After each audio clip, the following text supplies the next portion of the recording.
Chapter 706. After a fierce emotional release, the woman helped clean up the battlefield, and the man closed his eyes to take a nap. When he opened his eyes were shining. This torment did not absorb too much of his essence. Instead, it made him more energetic. He reached out and held the disheveled woman in his arms. Looking at her pink face close to him, he said, "Am I too selfish?" "I don't think so." The woman said, "I like you, so I'm willing to do anything for you. You weren't outside just now, so you didn't hear Qin Etienne's confession to Fang Yen. To be honest, I was moved by her. Because I like someone, I have to bear the name of a mistress. But even so, is it enough to make me not like him anymore? Impossible." I like the word she used. Love doesn't start, but it goes deep. Love doesn't start, but it goes deep, the man whispered and said in a deep voice. Did Qin Etienne really say that?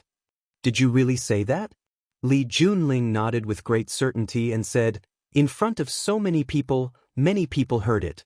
I really didn't expect that a woman like her could not find any man. Why did she let herself fall into the mire? That's why it proves that Fang Yen is too dangerous. The man's voice was a little firm as he said, it's too dangerous. I don't see it at all. Li Junling said, I often heard you mention him before. I thought he must be a very great person. Today, I accidentally bumped into him at the door of the club. Do you know what he was doing? He was joking with the greeter at the door. He looked like a rascal. At that time, I had such a thought. How could such a guy be qualified to be your opponent? However, he has become your opponent and has given you such a headache. That's what's special about him.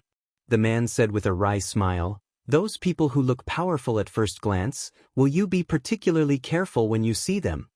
Of course, Li Junling said without hesitation. Would you be willing to be friends with those guys who look particularly smart and slick? Yes, I would. After all, it's quite comfortable to get along with such people. However, I would be more or less on guard. Yes. So, when you meet a man like Fang Yen, do you feel a sense of kinship? Lying in the man's arms, Li Junling thought about it seriously and said, that's true. That's why he's so terrifying. The man said, whether it's Lu Shu of Huaqing, Lanshan Valley, or Jiang Zhulu of the Jiang family that he single-handedly destroyed, including my insufferably arrogant younger brother, General Ling, tell me, which one of them isn't an outstanding talent? Which one of them wasn't vicious and merciless? One look and you could tell that they were big shots? What was the result? One by one, they were either defeated by him, subdued by him, or beaten into submission by him. Dogs that bark don't bite. You have to remember this forever. Li Junling placed his hands on the man's broad chest and asked, what about you? What kind of man are you? Me. The man's big hand reached into the depths of the woman's clothes, feeling the softness that brought him supreme enjoyment. He smiled and said, if there's wine today, let's get drunk today. If there's a grudge tomorrow, let's take revenge tomorrow. This was perfunctory and also a way to change the topic. This was the magic weapon that men would use when faced with questions that they didn't want to answer. The woman sighed secretly. In the end, she still couldn't walk into the depths of this man's heart. At least not yet. When Qin Chang returned home, his father was lying on the desk writing. Qin Chang's father, Qin Lingnan, was a famous economist in the country. He was not in charge of the Qin family's business affairs, but he was in charge of the country's economic affairs every day. It was also because of this that he had a very high reputation in the political circle and among the people. He was the leader of the academic faction in the Qin family. For a giant family like the Qin family, some people were in business, some were in politics, and some were in academia. This was the reason why the family could grow bigger and have a deeper foundation. Qin Chang knocked on the door, stood at the door and said, Dad, you haven't rested yet? I'm writing a manuscript. Qin Lingnan looked up at his son and continued to busy himself with the things at hand. This kind of thing can be handled by the secretary. Why do you need to do it yourself? Your waist hasn't been well recently, so pay attention to rest. It's not easy to find a ghostwriter for an article to be published in the Wall Street Post.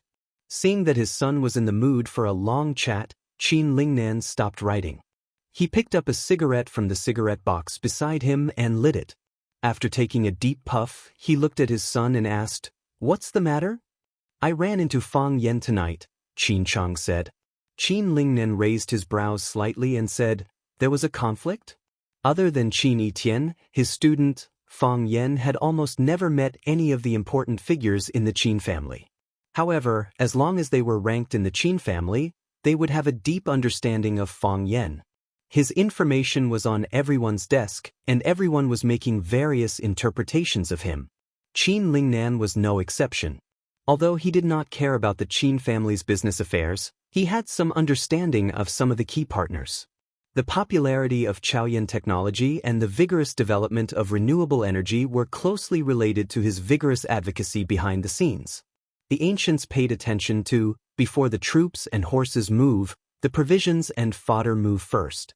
In the commercial war of modern society, it was extremely necessary to take a breather and observe the reactions of the surrounding people before making a move.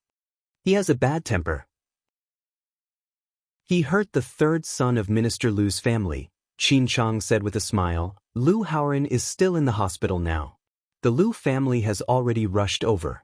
I'll explain it to them and come back. I'm afraid it's not easy." Qin Lingnan did not care about his daughter's quarrel. Every day, he paid attention to national affairs and the world's economic situation. He really did not care about who slapped who or who quarreled with who. "That's not the main purpose of your visit, right? The inn is also there," Qin Chang said. Qin Lingnan's expression froze slightly. He was still very concerned about the girl in his family. He could not help but pay attention to her. Whether it was the outside world or the Qin family, they were all shrouded in her brilliance. Not only was she beautiful, but her various legends, her investment foresight, and the fact that she had already predicted Chao Yan's great potential when she was still a student. She pulled strings between them and made his mother vote for Lu Chaoga.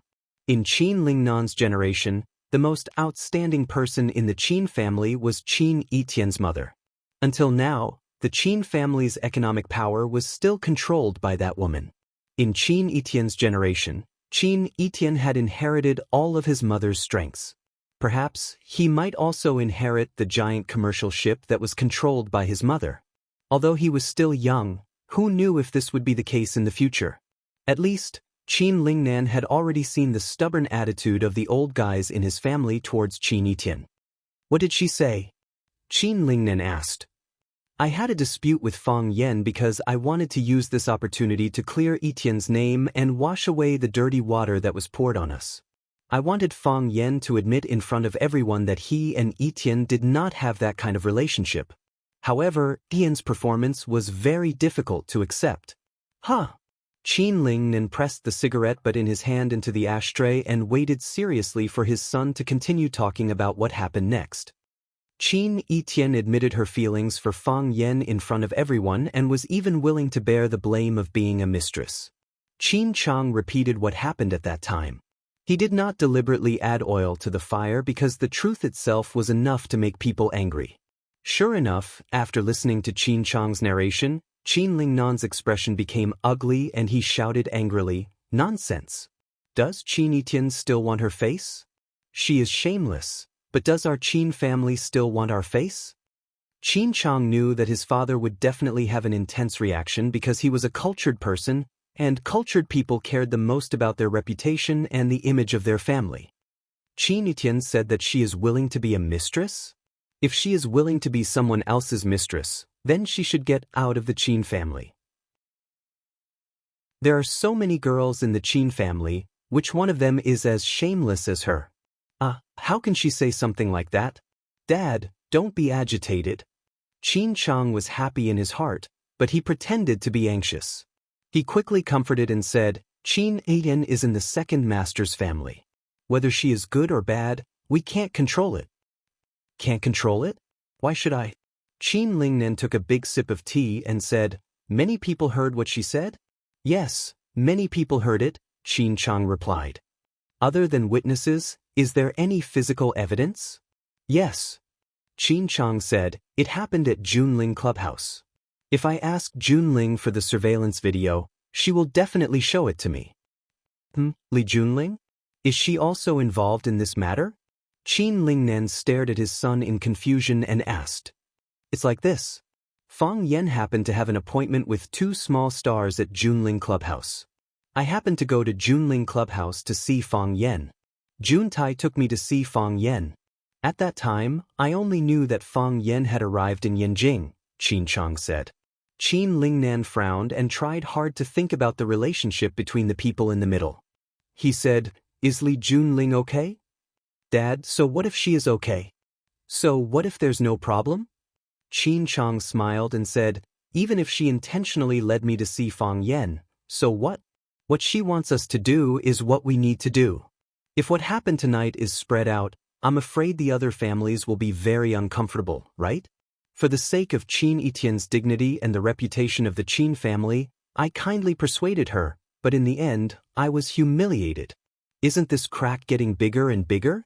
Isn't it also beneficial for us to tear open a crack? How can the men of the Qin family always be suppressed by a woman? Qin Lingnan glanced at his son and said, Give me the video of Etienne saying those words. I want to let the elders of the Qin family see if the heir they chose knows how to write the word shame. Chapter 707. They kept drinking, and the atmosphere was not harmonious. Since Qin Etienne joined them, Jiang Qin and Yuan Lin tried their best to maintain a happy and peaceful space, but they failed because of Fang Yan's uncooperation and Qin Etienne's queen nature. Fang Yan was silent because he hadn't come out from what Qin Etienne said in front of everyone just now. He knew very well what it meant for a girl to say those words and do such a thing. And when that girl was Qin Etienne, it was even more difficult. How could a family like the Qin family allow a girl to say such words of love even if she was scolded as a mistress? For them, it was a disgrace to the family's reputation. How could Fang Yan enjoy the beauty's kindness? Was it the best way to repay the kindness by being a playboy with 2 beauties on both sides? Moreover, Yi Rou and Qin Etienne were both very unique. One was as hot as fire, and the other was as cold as ice. If they collided with each other, it would be like Mars colliding with Earth. Qin Etienne had been talking all the time. She not only answered Jiang Qin and Yuan Lin's questions, but also took the initiative to find some common topics. However, it was very strange that Jiang Qin and Yuan Lin just couldn't be intimate with her. They talked more and more, but the relationship between them didn't get closer, and the atmosphere didn't get warmer. Instead, it became a little awkward. Once everyone stopped talking, it was really difficult for someone to say something. Thus, everyone could only drink 1 glass after another. There was another pianist playing on the stage. Of course, there was no way to compare with Li Junling's foundation, but he who had the opportunity to go on the stage was not bad. What he played was Starry Sky. The vast night sky was presented to everyone by him. Everyone was like an astronaut traveling in space. It had to be said that music was really magical. Although Li Junling had left, he ordered the waiter to send 2 bottles of Fire Snake. The 2 bottles of Flame Snake were quickly emptied. Although Jiang Qin was reluctant, he still said with a smile, Mr. Fang, have you been in Yanjing recently? He should be in Yanjing these few days, Fang Yan said. He still had a lot of things to take care of, so he couldn't leave for a while. If Mr. Fang is in Yanjing, let's find another time to meet? Jiang Qin said, It's too late today. Yuan Lin and I have to go back to rest. We have to attend an activity early tomorrow morning. Fang Yan nodded and said, You 2 go back and rest. Let's get together again when we have time. Yuan Lin was a little drunk.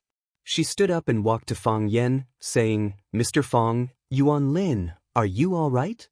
I'm fine. Yuan Lin's body shook and she said, Mr. Fang, we are no longer children. Don't treat us as children anymore. Yuan Lin still wanted to say something, but she was pulled away by Jiang Qin. Fang Yan asked if he needed to send them back. Jiang Qin said that the driver and the assistant were waiting outside, and someone would send them home. After the 2 girls left, there were only Fang Yan and Qin Etienne in the box. Fang Yan opened a bottle of mineral water and handed it to Qin Etienne, saying, Drink some water. Qin Etienne accepted the bottle of water and took small sips. She lay on the sofa, her starry eyes staring unblinkingly at Fang Yan. There was a look of joy on her face, as if they had just met for the first time. Her posture was so lazy that she looked like a lazy cat. Fang Yan opened the bottle of mineral water and gulped it down. After drinking all night, he was really thirsty. After drinking a bottle of water, when Fang Yan turned around, he found that Qin Yitian was still looking at him with the same posture and the same smile. Fang Yan sighed softly and said with blame, "You shouldn't have said those words. You are such a smart person. Why didn't you think of the consequences?" "Then what should I have said?" Qin Yitian asked in reply, still smiling.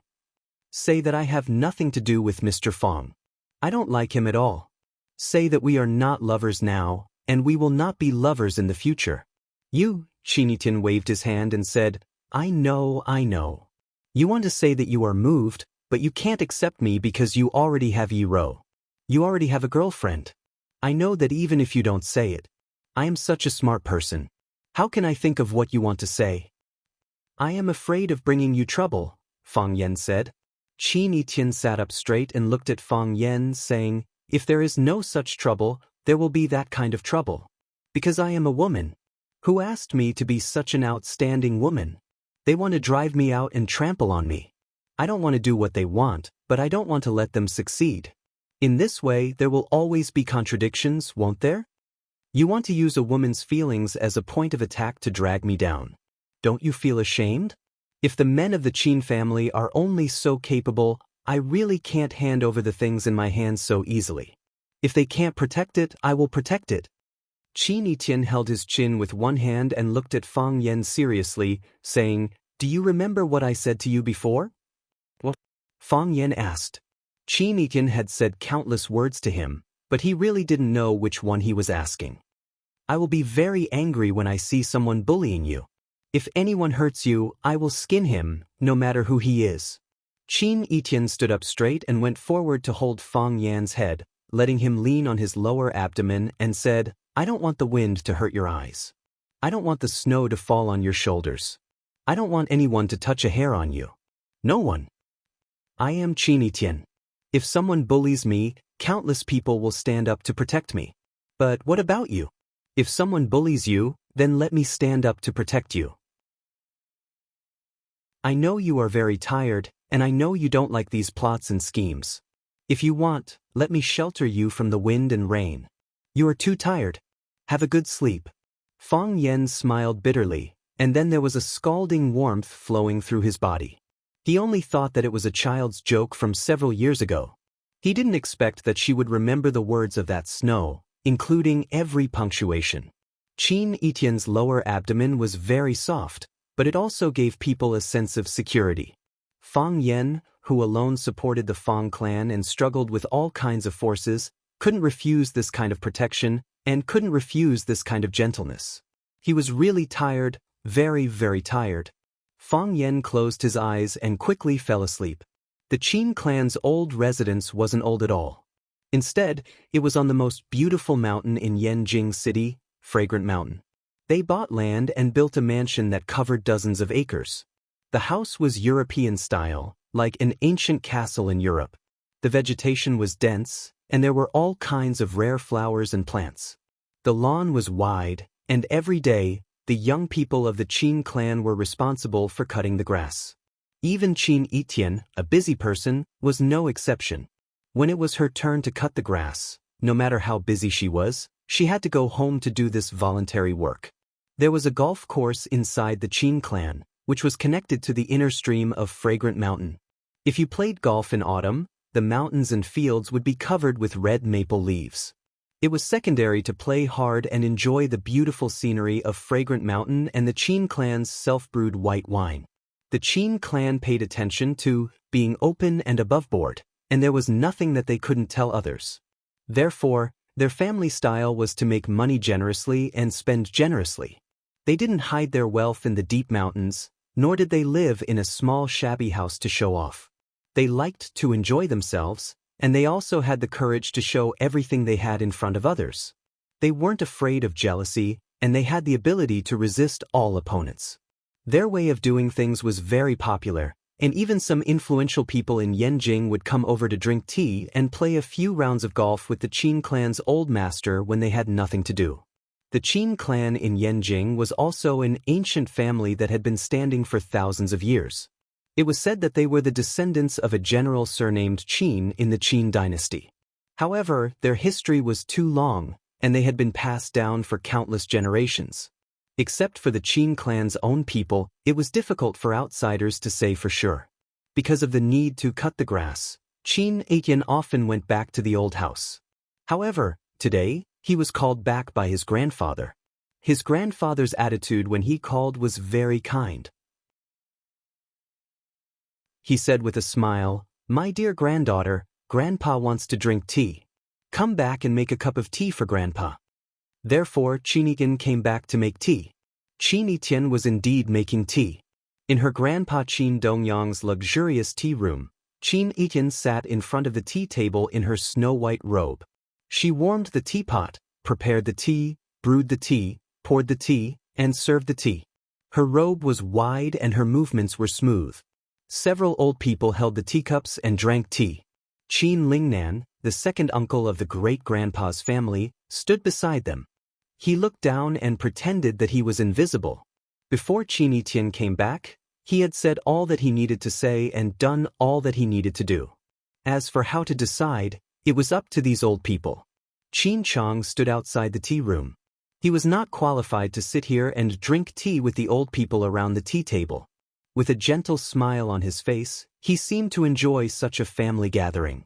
After Qin Etian distributed the tea to the 3 grandfathers and 2 sisters, he knelt there and poured a cup of tea for himself. He tasted the tea and found that it tasted good. It was his usual level. However, the water used was fragrant mountain spring water that had been stored for a day. When he drank it, there was a rusty smell. If it was freshly fished, the taste would be sweeter and more delicious. Qin Etian's grandfather, Qin Dongyang, closed his eyes and took a sip, letting the warm tea flow down his throat and into his lungs. His lips and teeth were filled with the tea perfume and sweetness of the water. He asked, "How is it?" Qin Shouweng was the first to respond. "The water is good, the tea is good, and the tea maker is even better," said Qin Yunlan, the eldest of the siblings. "Etian's tea-making skills are getting better and better. We just need to drink it. Why do we need to taste it? What do we need to judge?" Qin Shifeng looked a little impatient. Qin Dongyang nodded and looked at his granddaughter sitting opposite him. He said with a smile, "In, you've drunk the tea. Go back and rest." Qin Yin stood up, bowed slightly to the old people, and then turned to leave. From beginning to end, she didn't look at Qin Lingnan and Qin Chang. Chapter 708. Since the tea master had left, the people drinking tea should have left as well. However, other than Qin Etian, no one else in the tea room had left. Qin Dongyang held the teacup and said with a smile, "This tea is still edible, which proves that Etian has put in a lot of effort all these years. I also tried to persuade her. She's a girl, why waste her time on these trivial things all day? Girls at her age should be studying, shopping, and dating. She should have fun for a few years, and her youth will be gone forever. When she's at our age, she'll be a joke if she studies and dates again. Etian is stubborn and doesn't listen." Qin Yunlan glanced at Qin Lingnan and said in a displeased tone, "Although Etian is a girl, she's a great talent in our Qin family. What's wrong with a girl doing these things? Why can't some people like her? It's not like we don't give you a chance. Doesn't the Qin family have a startup fund? As long as you have a project, as long as you have creativity, everyone has a chance to prove their ability. People who are always jealous of other people's achievements but are unwilling to work hard themselves are always thinking of ways to drag others down and drag those who are ahead of them down to their level. Such people are wicked. Everyone wants to do this. Is the Qin family still the Qin family? Can the Qin family still be where it is today? It would have been swallowed by others long ago." Perhaps it was because they were both women, but Qin Yunlan was especially fond of her granddaughter. She raised her voice and said, "I'm going to say this first. I don't care about fair competition, and I don't care about it. On the contrary, I'm happy to see it happen. However, If someone wants to harm Etienne and uses some underhanded means, I won't forgive him if I find out. The others lowered their heads and drank their tea. They had no intention of standing up to take sides. They all knew that this involved the power struggle between the eldest and second families. It was actually a struggle to give the economic power of the Qin family to the man or the woman. Some people supported taking back the power and handing it to the outstanding second generation. After all, it wasn't the same thing to let a woman with another surname control the Qin family's economic power. Some people supported Qin Shouweng's faction, but now that Qin Dongyang's faction clearly had the upper hand, it was not convenient for them to support him at this time. Everyone had their own thoughts, so no one spoke again. It was so quiet in the tea room that one could hear a pin drop.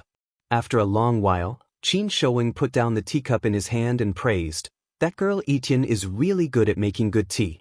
It looks pleasing to the eye and leaves a pleasant fragrance in the mouth. It's just that Dongyang is too stingy. Etienne's granddaughter only made 1 cup of tea for us before he hurriedly chased us away. Otherwise, I would have liked to drink a few more cups. However, Etienne's tea ceremony skills are far inferior to our children." By saying so, Qin Shouweng had already admitted his mistake to Qin Dongyang. With a gentle smile on his face, Qin Dongyang looked at his elder brother and said, "Everyone has their own specialties. He writes Qin opera well and is proficient in music. Even his fiancée is a piano master. In this area, the heavenly sword cannot compare." Qin Shouweng laughed and waved his hand.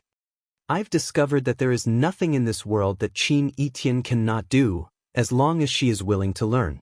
Everyone roared with laughter. Qin Shouweng stood up and said, "I'm tired. Let's go. Whose turn will it be to weed tomorrow? Qin Chang doesn't have anything to do tomorrow, so he can do it for her. He's too young. We need to let him exercise more." "It's Qin Honging." Qin Shifeng said, "That girl likes to sleep late. If she knows that someone is helping her weed, she will be very happy." Qin Chang walked over and said to the old man, "Third grandpa, please tell Sister Honging that I will help her weed early tomorrow morning. Let her have a good rest." Qin Shifeng looked at Qin Chang thoughtfully and said, "Men should be open-minded. The more open-minded they are, the bigger their heart will be. With a big heart, the wider the world you see will be. Only then can you achieve extraordinary things." Qin Chang bowed deeply and said, "Thank you for your guidance, third grandpa. I know I was wrong." Qin Shifeng grinned and pointed at Qin Chang. "This kid is quite sly. He is quite active in admitting his mistakes." Everyone laughed again, and the tea party ended. Qin Shouweng returned to his room.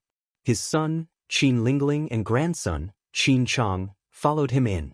Qin Shouweng sat on a chair while Qin Chang hurried to pour tea and get snacks for his grandfather. Qin Shouweng took the teacup that Qin Chang handed over. He didn't take a sip. Instead, he looked at Qin Chang and said, "Do you know why I didn't reprimand you just now?" "Because Grandpa was protecting my pride," Qin Chang said with a face full of guilt. "Bullshit." Qin Shouweng squeezed out a very unrefined word from the corner of his mouth. "Protect your pride? What pride do you have that's worth me protecting? I just feel too embarrassed and can't stand up and say it." "Isn't that embarrassing? Qin Chang, aren't you ashamed?" Qin Chang's face turned red. He was so embarrassed by his grandfather's mockery that he couldn't speak. "I know that you men want to fight for power and snatch a piece of the cake. Fight, snatch, I'm happy. What kind of man are you if you don't wield power and play with women? It's not just me. Do the others not have the same thoughts? Why does our Qin family's business need a woman with another surname to control it? Are the men of our Qin family sh*t? Are none of the men of our Qin family presentable? But, can you not be so shabby in what you're doing? Can you not say that? How can that word be used? Yes, loser. Do you know how loser your way of doing things is? Using a woman's reputation to say something. Whether it's true or not, you've already lost. You've lost so badly that you've even lost your underwear. You've done such a thing? How can other people support you? Who has the nerve to stand up and say that what you've done is right? We're all so old. Are we going to point at a teenage girl and say that she's a mistress and has no shame? How can we say such things? If we were to follow you and get involved in this kind of thing, wouldn't we be disrespecting our elders? Grandpa, I know I'm wrong. Qin Chang wanted to find a hole to hide in.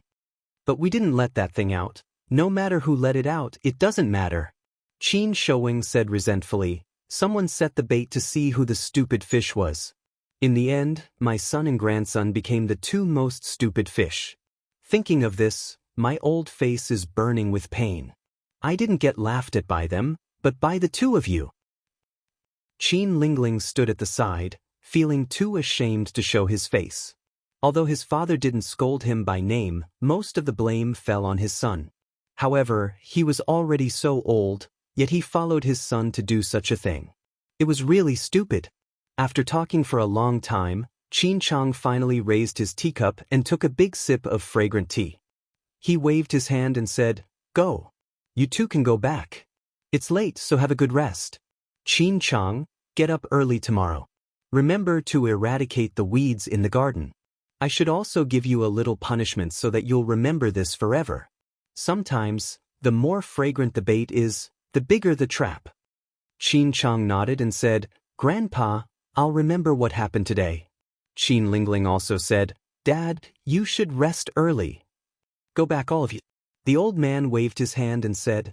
When Qin Etienne returned to his room, the light in the room was on. An elegant and gentle woman in a purple nightgown was sitting in front of the floor-to-ceiling window reading a book. It was a book Qin Etienne was reading, titled The Little Prince. She had read it several times before. Because she liked the story inside, she would review it when she had nothing to do. Qin Yin walked to the woman and sat down. He asked with a smile, "How many times is this?" "The 4th time," the woman said. "I've read it for the 5th time," Qin Etienne said proudly. "But I haven't finished reading it for the 5th time. I've been too busy recently." The woman closed the book in her hand, looked at her daughter and said, "Have you finished the tea?" Qin Etienne nodded and took The Little Prince from his mother's hand. He took a bookmark and put it where his mother had just read it. He said, "The ending has been predestined. It's just a formality." The woman nodded and said, "You won, and Qin Chang didn't lose." "I know." Qin Etienne nodded and said, "After what happened to Jun Wei and the judgment of the elders tonight, I'm afraid my brothers in the family hate me even more, right? Who asked me to be a woman? A woman should be a good wife and have more children.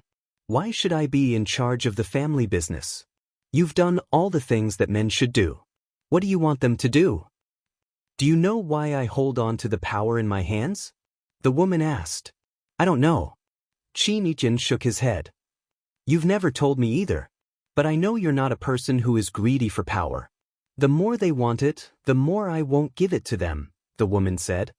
"I just want to tell them that you can't compete with me."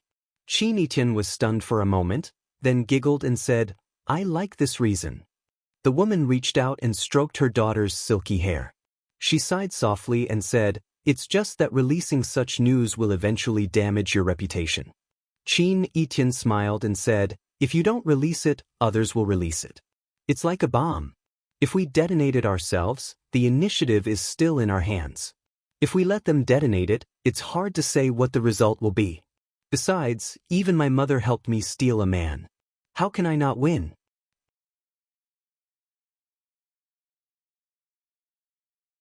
Chapter 709. After Fang Yen took a taxi to the address on the information, Zhang Jianjun's secretary had been waiting at the intersection for a long time. Seeing the taxi stop, Li Mingyun quickly walked over to help open the rear door. He used his hand to protect Fang Yan's head from hitting it and said respectfully, "Mr. Fang, it's not convenient for the boss to come out. He's waiting for you in the private room." Zhang Jianjun was the secretary of the chief and a close minister of the emperor. In such a sensitive and critical position, there were countless people who wanted to be on good terms with him every day. If he stood on the side of the road to welcome guests, the people behind him could probably line up to the west gate of Xuanwu Gate. Of course, it was also possible that Zhang Jianjun felt that Fang Yen was not worthy of him coming out to welcome him personally. Fang Yen stepped out and shook hands with Li Mingyun. he said with a smile. We Jianghu people don't care about trifles. This way, please. Li Mingyun made an inviting gesture and then walked to the side to lead the way. The young man was very young, but his eyes were sharp and his hands were fast, and he did things in a measured manner. Fang Yan thought to himself, Huaxia's most outstanding talents are probably fighting in the system, right? Along the corner of the red wall, they turned left and right for a few hundred meters before stopping at the intersection of a bluestone alley. Li Mingyun walked to the door of the first Sihiyuan at the end of the alley and gently knocked on the door lock. The wooden door opened, and a beautiful woman in a palace dress bowed with a smile and said, Your servant pays respect to the master. Li Mingyun waved his hand and said, We Jianghu people don't care about trifles. He had learned from Fang Yan's words and used them in a practical manner. The woman wanted to lead the way in front, but Li Mingyun waved his hand and said, I know the way. It was a traditional Sihiyuan restaurant with red walls and green tiles. It was somewhat similar to the popular private home cuisine outside. Li Mingyun pushed open the wooden door of the heavenly private room and said to Zhang Jianjun, who was sitting inside and drinking tea, Boss, Mr. Fang is here. Can we serve the dishes? Wait a minute. There's still one guest who hasn't arrived. Zhang Jianjun said. As he spoke, Zhang Jianjun put down the teacup in his hand and took the initiative to shake hands with Fang Yan. All the people here are familiar with each other. Once we go out, we'll be chatting nonstop, so we might as well hide here and enjoy some peace and quiet. Brother Fang Yan, don't take it to heart. We still have a long way to go. Zhang Jianjun shook hands with a lot of force. It was obvious that he was a soldier. Brother Jianjun is too polite, Fang Yan said with a smile. Zhang Jianjun made an inviting gesture and said, Let's have some tea first. A good brother is coming over. Fang Yan was curious about what kind of person Zhang Jianjun had to personally wait for, but he didn't ask this question. He looked at the antique decorations in the private room and said with a smile, This is a good place. Ordinary people really can't find it. Zhang Jianjun said with a smile, It's just a group of people who think they're so awesome showing off here. Usually, this place is not open to the public. They need to be introduced by acquaintances. Nowadays, in order to satisfy the selfish desires of some people, they can really come up with all kinds of ideas. It's normal for businessmen to pursue profits. Fang Yan said with a smile. Everyone has their own selfish desires. With selfishness and selfish desires, there will be people who will stand up to satisfy the selfishness and selfish desires of some people. As long as it's not against the law, it can't be said to be wrong. It's just that everyone wants to be a part of the people who are served. Everyone works so hard to live, seizing every seemingly insignificant opportunity and refusing to let go. Isn't it for this goal? Zhang Jianjun looked at Fang Yan thoughtfully and said, To be honest, you're younger than I thought. Fang Yan squinted his eyes and smiled. He asked, How old do you think I should be? Zhang Jianjun didn't answer Fang Yan's question. Instead, he held the teacup and said calmly, We used to have a gathering here often, but at that time, the person who came was Bai Xiu. Bai Xiu took a leave of absence, so I took his place for a few days. The smile on Fang Yan's face became even more radiant. He looked as if he didn't have any ulterior motives. I know what kind of place Swallow Dock is, and I also know how much the chief values Swallow Dock. When I saw Bai Xiu, I thought he was the future of Swallow Dock. But I didn't expect that the person I took for granted as the future would never come again. Brother Jianjun, are you sad? Just a little sentimental. Zhang Jianjun said, The people who used to drink and chat at the same table are gone. I have to say that life is fickle. Fang Yan smiled and said, Yes, life is fickle.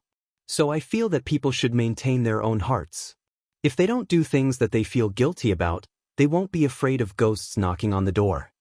What do you mean by feeling guilty? What do you mean by not feeling guilty? Zhang Jianjun smiled and said, Most of the time, people are just doing things for the cup of tea in their hands, the bowl of food on the table, and the position of the chair under their buttocks. Whether it's for a cup of tea or a bowl of food, or perhaps for the position of the chair under their buttocks, we need to walk the right path and do good deeds. Why do farmers sleep so soundly at night? It's because every meal they eat is earned by their own hard work. They put in hard work and sweat. They have no fear or guilt in their hearts. According to health science, people will naturally live longer if they have fewer distracting thoughts. Zhang Jianjun nodded with a smile and said, "So, they have always been farmers? Farmers have their own ways of giving, businessmen have their own ways of giving, and officials are the same. They are flexible but they don't violate the rules. They are flexible but they don't step on the line. This is how a successful politician should be, right? What if someone steps on the line? A gentleman does not stand under a wall." Fang Yan said, "For those who abide by the rules, those people are walls that can be pushed down at any time." Zhang Jianjun sighed softly and looked at Fang Yan and said, "It's really not easy to be able to keep one's heart at such a young age. I study Tai Chi. The most basic condition of Tai Chi is to have Chi in one's heart. What kind of Chi is that? It's the Chi of righteousness, the Chi of atmosphere, the Chi of mountains and rivers, the Chi of the sun, moon, and stars.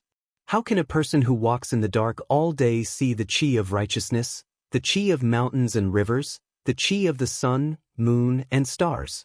Zhang Jianjun was silent for a long time and said, "No wonder the chief thinks so highly of you. You should be an official." Fang Yan shook his head and said, "Any field needs a good person like me who has principles and limits." Zhang Jianjun was stunned for a moment and then burst out laughing. Fang Yan also smiled. As he smiled, his gaze became piercingly cold. There was a murderous aura. This murderous aura was not emitted by Zhang Jianjun, who was beside him, but from outside the door. The murderous aura penetrated the wall and hit the face, which proved that this person was extremely powerful. However, such a powerful person could control his murderous aura, but he didn't hide it, which proved that the other party just wanted to put some pressure on him and didn't mean to hurt him. "The guest is here," Fang Yan said. "Really?" Zhang Jianjun turned around but didn't see the guest. A few seconds later, the door of the room was pushed open, and a young man in black appeared at the door of the room. Before the man entered the room, there was a fierce aura attacking the people in the room. His eyes directly ignored Zhang Jianjun, the host, and swept over to Fang Yan. The two people looked at each other, and it felt like an ice knife against a frost sword. The man refused to dodge, and Fang Yan couldn't retreat. It was just a staring contest. He had practiced it when he was a child. He didn't believe that he couldn't exhaust him to death. Zhang Jianjun originally wanted to stand up and make an introduction. When he got up, he found that the situation between the two people was not right, so he sat back with a smile on his face. He wanted to see how these two people would end up. 30 seconds, 50 seconds, 1 minute. Li Mingyun appeared at the door again. Looking at the man blocking the door, she said, "Mr. Gongsun, why don't you go in and have some tea?" The man in black broke his disguise and glanced at Li Mingyun with dissatisfaction. He lifted his feet and walked into the private room. Zhang Jianjun got up, looked at the man in black and said, "Gongsun, I've been waiting for you." He pointed at Fang Yan who was drinking tea and said, "This is Fang Yan from Swallow Dock. You should get to know each other better in the future." Then he pointed at the man in black and said to Fang Yan, "Gongsun Qi, the disciple of the Divine Dragon. People call him Little Divine Dragon." Fang Yan's expression froze, and the way he looked at Gongsun Qi was filled with killing intent. This was the disciple of the Divine Dragon, Gongsun Qi?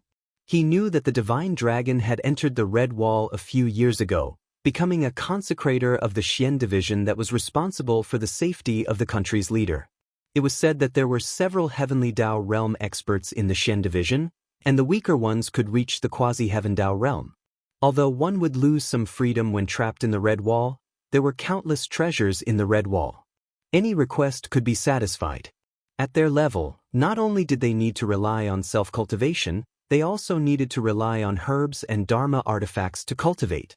Just like how some Western magicians needed large family clans to provide them with countless magic crystals, these cultivators also needed all sorts of herbs to nourish their bodies. They needed all sorts of rare beasts and stones to improve themselves. Who could be wealthier than the country, their financial backer? Gong Sun Chi pricked up his brows and stared coldly at Fang Yan. He said, "You want to kill me?" How could Gong Sun Chi not see the saber flash in Fang Yan's eyes? How can that be? Fang Yan chuckled and waved his hand, looking like a good person. He looked seriously at Gong Sun Chi and said, "I want to kill your master."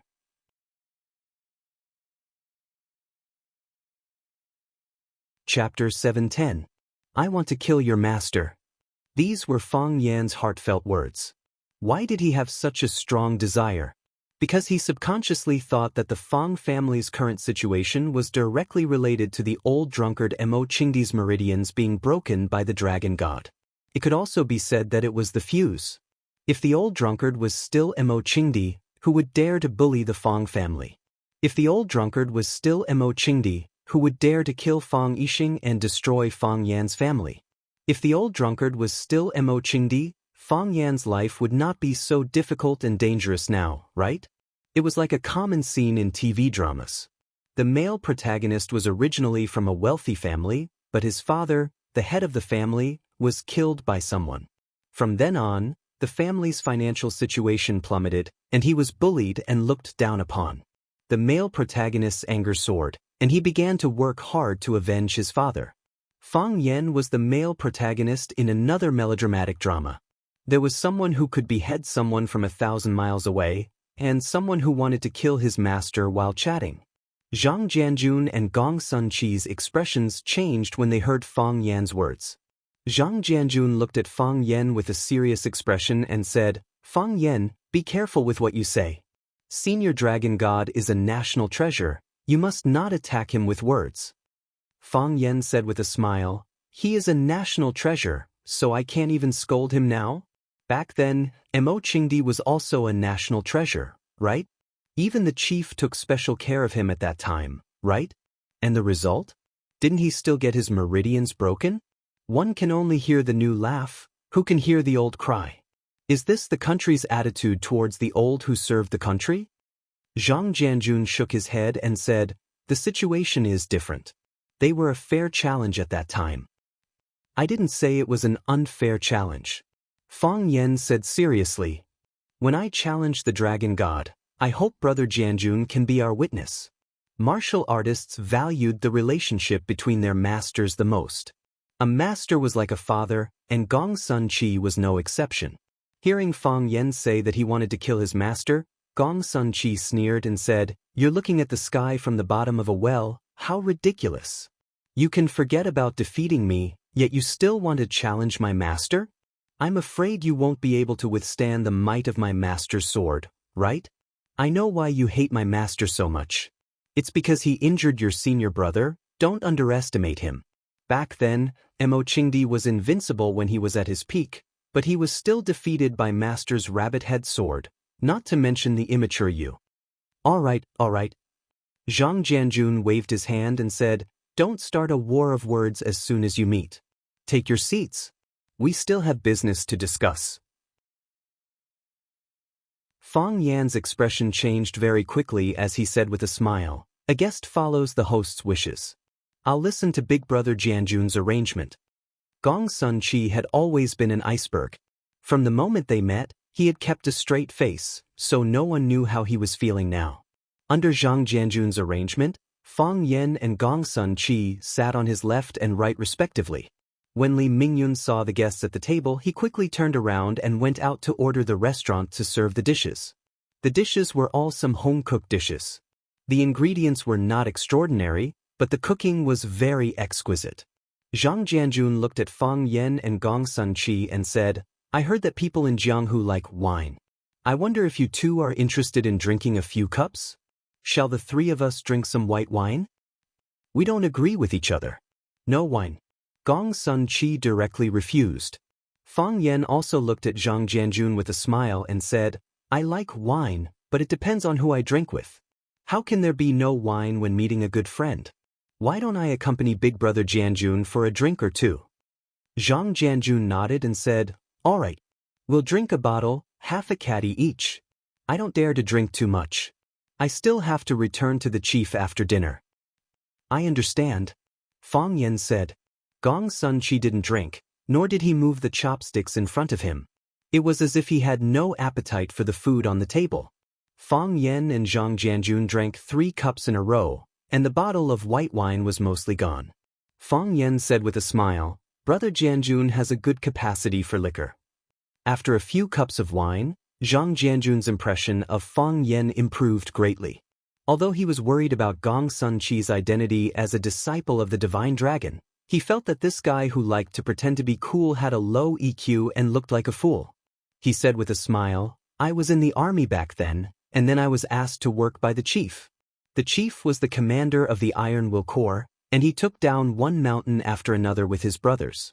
Until now, he still likes to ask some talents from the military to work by his side. He always said that the army was hard, and there were too few opportunities.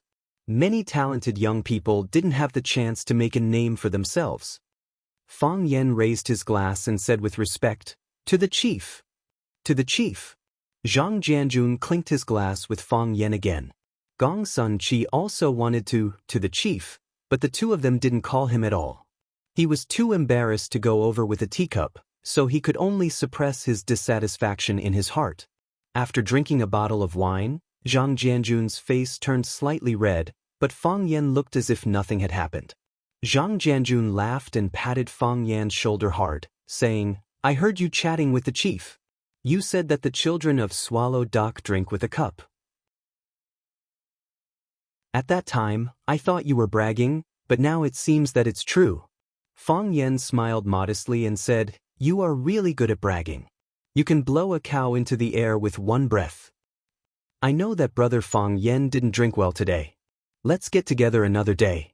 However, there is indeed an urgent matter that requires the two of you to take action today." "What is it?" Fang Yan asked. Gong Sun Qi also looked over curiously. Zhang Jianjun smiled and said, "This matter is too confidential, and this is not the place to talk. This time, I invited you two out mainly because the chief has ordered that you two will be responsible for this mission. Let's eat and get to know each other first, so that you can cooperate tacitly when carrying out missions in the future." Fang Yan smiled bitterly and said, "Big Brother Jianjun, haven't you investigated before? Between the two of us, I want to kill him with a palm, and he also wants to stab me with a sword. Under such circumstances, how can the two of us cooperate tacitly?"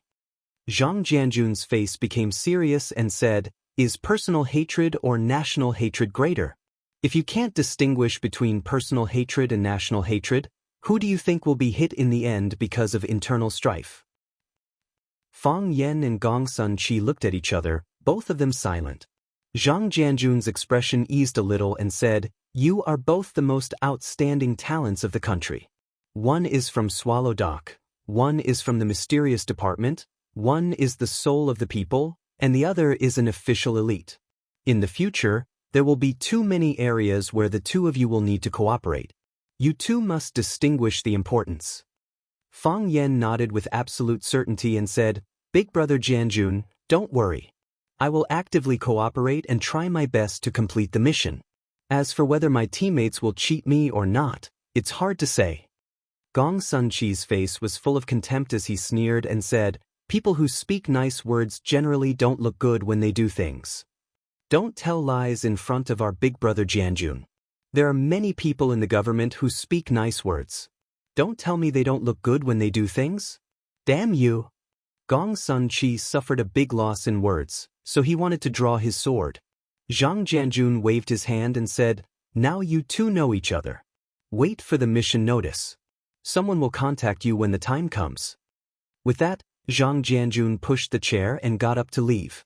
When he walked to the door, Zhang Jianjun stopped again and turned to look at Fang Yan and Gong Sun Qi, saying, "I have paid for the tea and the meal. If you two break any tables or chairs, you will have to pay for it yourself. A friendly reminder, the things inside are really not cheap." With that said, he laughed and left. Fang Yan and Gong Sun Qi sat there, staring at each other, as if they would draw their swords at any time. After a long time, Gong Sun Qi looked at Fang Yan and asked, "Are the things inside very expensive? They don't look cheap." Fang Yan said, "Did you bring any money?" "No." Crash. Gong Sunqi stood up and looked coldly at Fang Yan, saying, "In that case, let's fight another day." "Then it's settled," Fang Yan said. Gong Sunqi snorted coldly and pushed the door to leave in a very free and easy manner. Fang Yan sat in the same place, thinking about his own things. Gong Sunqi appeared. So what about his master, the divine dragon Xiao Buxiao? He broke the tendons of the old drunkard Mo Qingdi's hand, so he should be worried about the Fang family coming to seek revenge, right? Did his line of sight notice her? Also, Zhang Jianjun knew that the Fang family and the divine dragon had a grudge, but he still set up a trap to bring him and Gong Sunqi together. What did he want to do? Was this his intention, or the intention of the old man behind him? I can't figure it out. Fang Yan drank up the last drop of wine in the cup and muttered to himself, I really can't figure it out. When Zhang Jianjun returned to the Silver Needle courtyard, the old man was sitting at the table practicing calligraphy. Zhang Jianjun eagerly ran to help the old man make a cup of tea, and then stood quietly in the distance to watch. The old man came from the army, so his calligraphy was not beautiful and the level was not too high. But the strength was great, and the ink penetrated the back of the paper. Moreover, every horizontal and vertical stroke of his calligraphy was extremely regular, looking decent and elegant, as if it was mimeographed for students to practice calligraphy. Of course, he himself was also imitating the handwriting. Skillful and easy. These were the four big characters on the paper.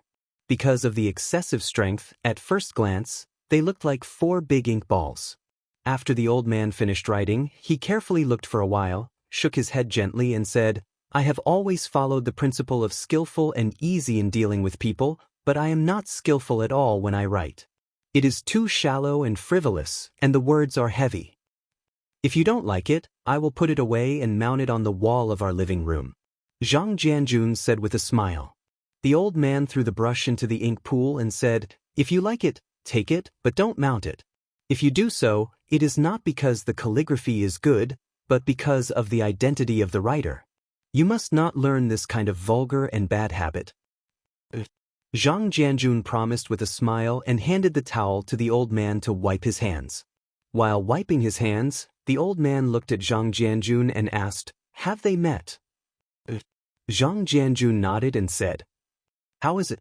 It will happen at any moment.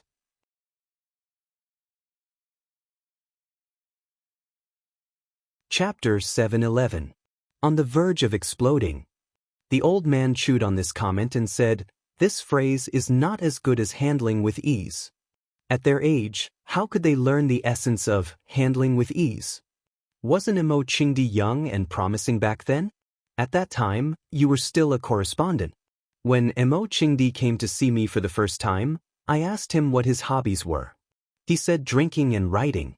Kung Fu was only ranked third. I told him that I couldn't compete with him in drinking, and it was even more impossible for me to compete with him in Kung Fu. In the end, he wrote, handling with ease, for me. Do you still remember his handwriting? How could I not remember? Zhang Jianjun smiled and said, The chief even asked me to hang Mo Qingdi's calligraphy in my bedroom, and I've been studying it day and night. Later, the chief kept practicing handling with ease. That must have something to do with him. Right? That's right. The old man nodded with a smile. Mo Qingdi's calligraphy was really handling with ease. His strength was even, and his strokes were well proportioned. He could make people feel his strength and bearing, and also show them the beauty of his form. After that, I often reflected that ruling a big country is like cooking a small fish, so I need to do it with ease. Both of them are good, but their hearts are too vicious and their personal grudges are deep, so it's not easy to use them. But there's still a difference between them. Zhang Jianjun said with a smile. Fang Yan's heart is vicious, but he's well controlled and can control his emotions well. Not to say handling with ease, but at least he knows when to advance and when to retreat. Gong Sunqi's character is eccentric, and as Mr. Dragon God's disciple, his murderous aura is more intense. Perhaps it's his nature. His character is sharper, like an unsheathed sword. He doesn't hide it, and he doesn't hold back. The old man glanced at Zhang Jianjun and said with a smile, Looks like you like Fang Yan more, right? Zhang Jianjun also smiled and said, I have my own selfish motives. Fang Yan offered to drink with me, so I like him. Let's take a closer look, the old man said with a smile. Observe their words and actions. What we've got now is only a superficial conclusion. As for their nature, we can't make a decision yet. If we put them in such an environment, surely their nature will be more thoroughly exposed? But isn't this too dangerous? They have never been on a mission before. Danger? The old man glanced at Zhang Jianjun and said, in ancient times, the swordsman learned the art of slaying dragons and sold it to the royal family. Nowadays, martial artists had to learn killing techniques to protect their country and their families. The way he said it was different, but the nature was the same. Whether it was in the past or in the future, these people with extraordinary skills are the pillars of our country. That is their responsibility, as it is ours. It's all for the sake of making people's lives safer and happier. I understand. Zhang Jianjun nodded solemnly and said, I will arrange this matter well. Go and rest. The old man waved his hand and said, I'll look at the documents for a while. I also have some documents to read. Zhang Jianjun said, I'm in the small office outside. If you have any instructions, just call me and I'll come. The old man ignored Zhang Jianjun and walked straight to the desk. He flipped open a red document and began to read it. For people like them, there were countless decisions that needed to be made every day, and every decision was related to the people. They couldn't be the slightest bit careless. The news that Jiang Junling had been banished from the Jiang family and his name had been struck off from the Jiang family genealogy had finally spread. The news had first come from Jun Shiwen, and it was Fang Yan who had exposed this secret in front of everyone. Later on, someone had brought this matter to General Xing, and General Xing had replied with great certainty that this was indeed the case. General Xing's attitude had instantly dispelled all the suspicions of the outside world. No one had expected that the Jiang family's old patriarch, Jiang Shifu, who had always been protective of his son, would act so viciously and mercilessly. This could be considered the most exciting thing to happen in Yanjing in recent times, even suppressing the rumor that Qin Yitian was a mistress. Thus, the other key person who had caused the old patriarch to make this decision had also been revealed through the mouths of those with ulterior motives, Fang Yan. It was said that he had paid a visit to the Jiang family and eaten a bowl of dumplings that the old patriarch had personally made. Then, the old patriarch had straightforwardly kicked his own grandson out. Fang Yan? Everyone slapped their heads in thought, feeling that this name was a bit familiar. Very quickly, some smart people discovered that the Fang Yan who had caused Jiang Junling to be kicked out was the same person as the man who had interfered with Qin Yitian as a third party, Fang Yan. Fang Yan. It was Fang Yan again. In a single night, Fang Yan had become an influential figure in Yanjing. Back then, he had a conflict with Jiang Junling. That's right. Back at the Maple Leaf Club, he had a direct conflict with Jiang Junling. I was also there. I heard that back then, he had caused Jiang Junling to suffer a huge loss. Jiang Junling bore a grudge and chased him all the way to Huaqing 3 years later. I don't know what Jiang Junling had done in Huaqing for the Jiang family's patriarch to actually chase him out of the Jiang family. This Fang Yan must not be provoked, and I don't know what his background is either. I just don't understand. For a woman like Qin Yitian, even if she wanted the stars in the sky, there would be people willing to pluck them down for her. Why would she want to be a man's mistress? One by one, the incidents where Fang Yan had made a name for himself in Yanjing were all dug out. There were even people who had made a copy of the picture of him that he had posted on the school's famous teacher program when he was teaching at Rosefinch Secondary. When someone asked about it, he would open his phone and take out the picture of Fang Yan and say, "Here, this is it." Then, those who saw the picture would have a look of surprise and say that he looked very ordinary. In all honesty, how handsome can anyone's picture be? Do they have the guts to put their ID cards on the internet? Hearing Xia Chen's description, Fang Yan said angrily. Xia Ji laughed so hard that he couldn't straighten his back and said, "That's right, when my friends said you weren't handsome, I answered them the same way." Seeing Xia Chen's happy appearance, Fang Yan couldn't help but laugh and said, "You've been busy lately, right? You look a little thinner, but you're in pretty good spirits. Did I really lose weight? Xia Chen happily said, I've been using the fruit and vegetable diet method to lose weight recently. So it really worked? When I look in the mirror myself, I don't feel too obvious. I've been busy before and I still am. But aren't you being a little too disloyal? You didn't even greet me when you arrived in Beijing? If Jiang Qin and Wang Lin hadn't come back drunk, I wouldn't have known that they had already met you. I heard you're going to participate in an event. Xia Ji rolled his eyes and said disdainfully, Please, when will I not participate in an event? I have to participate in a lot of activities every day, okay? You just don't want to call me. You're afraid that I'll disturb your gathering with those two little girls, right? Sai, men these days all like the young. No one is interested in the old ones like me. I really don't have one. Fang Yan helplessly rubbed his nose and smiled bitterly. Xia Ji picked up the coffee in front of him and took a sip. He looked at Fang Yan and asked, Fang Yan, how are you doing? It's hard to say whether it's good or not. Fang Yan said with a smile, It's hard to say, but at least I'm still alive. Let's just say that we're in danger every day. Don't look at us sitting together happily drinking coffee now. Maybe someone will come and kill me later. I'm not surprised that this happened. It's not a good idea to always be like this. Xia Ji sighed and said, You dodged it once, you dodged it twice, but can you hide for the rest of your life? What can I do? Fang Yan asked. Xia Chen thought for a moment, then gritted his teeth and made a difficult decision. He said, How about I bring you back to see my grandfather and tell him that you're my best friend? We'll beg him to speak softly to the old man of the Jiang family. My grandfather and the old man of the Jiang family have some friendship. If he is willing to step forward, perhaps there will be a turn for the better.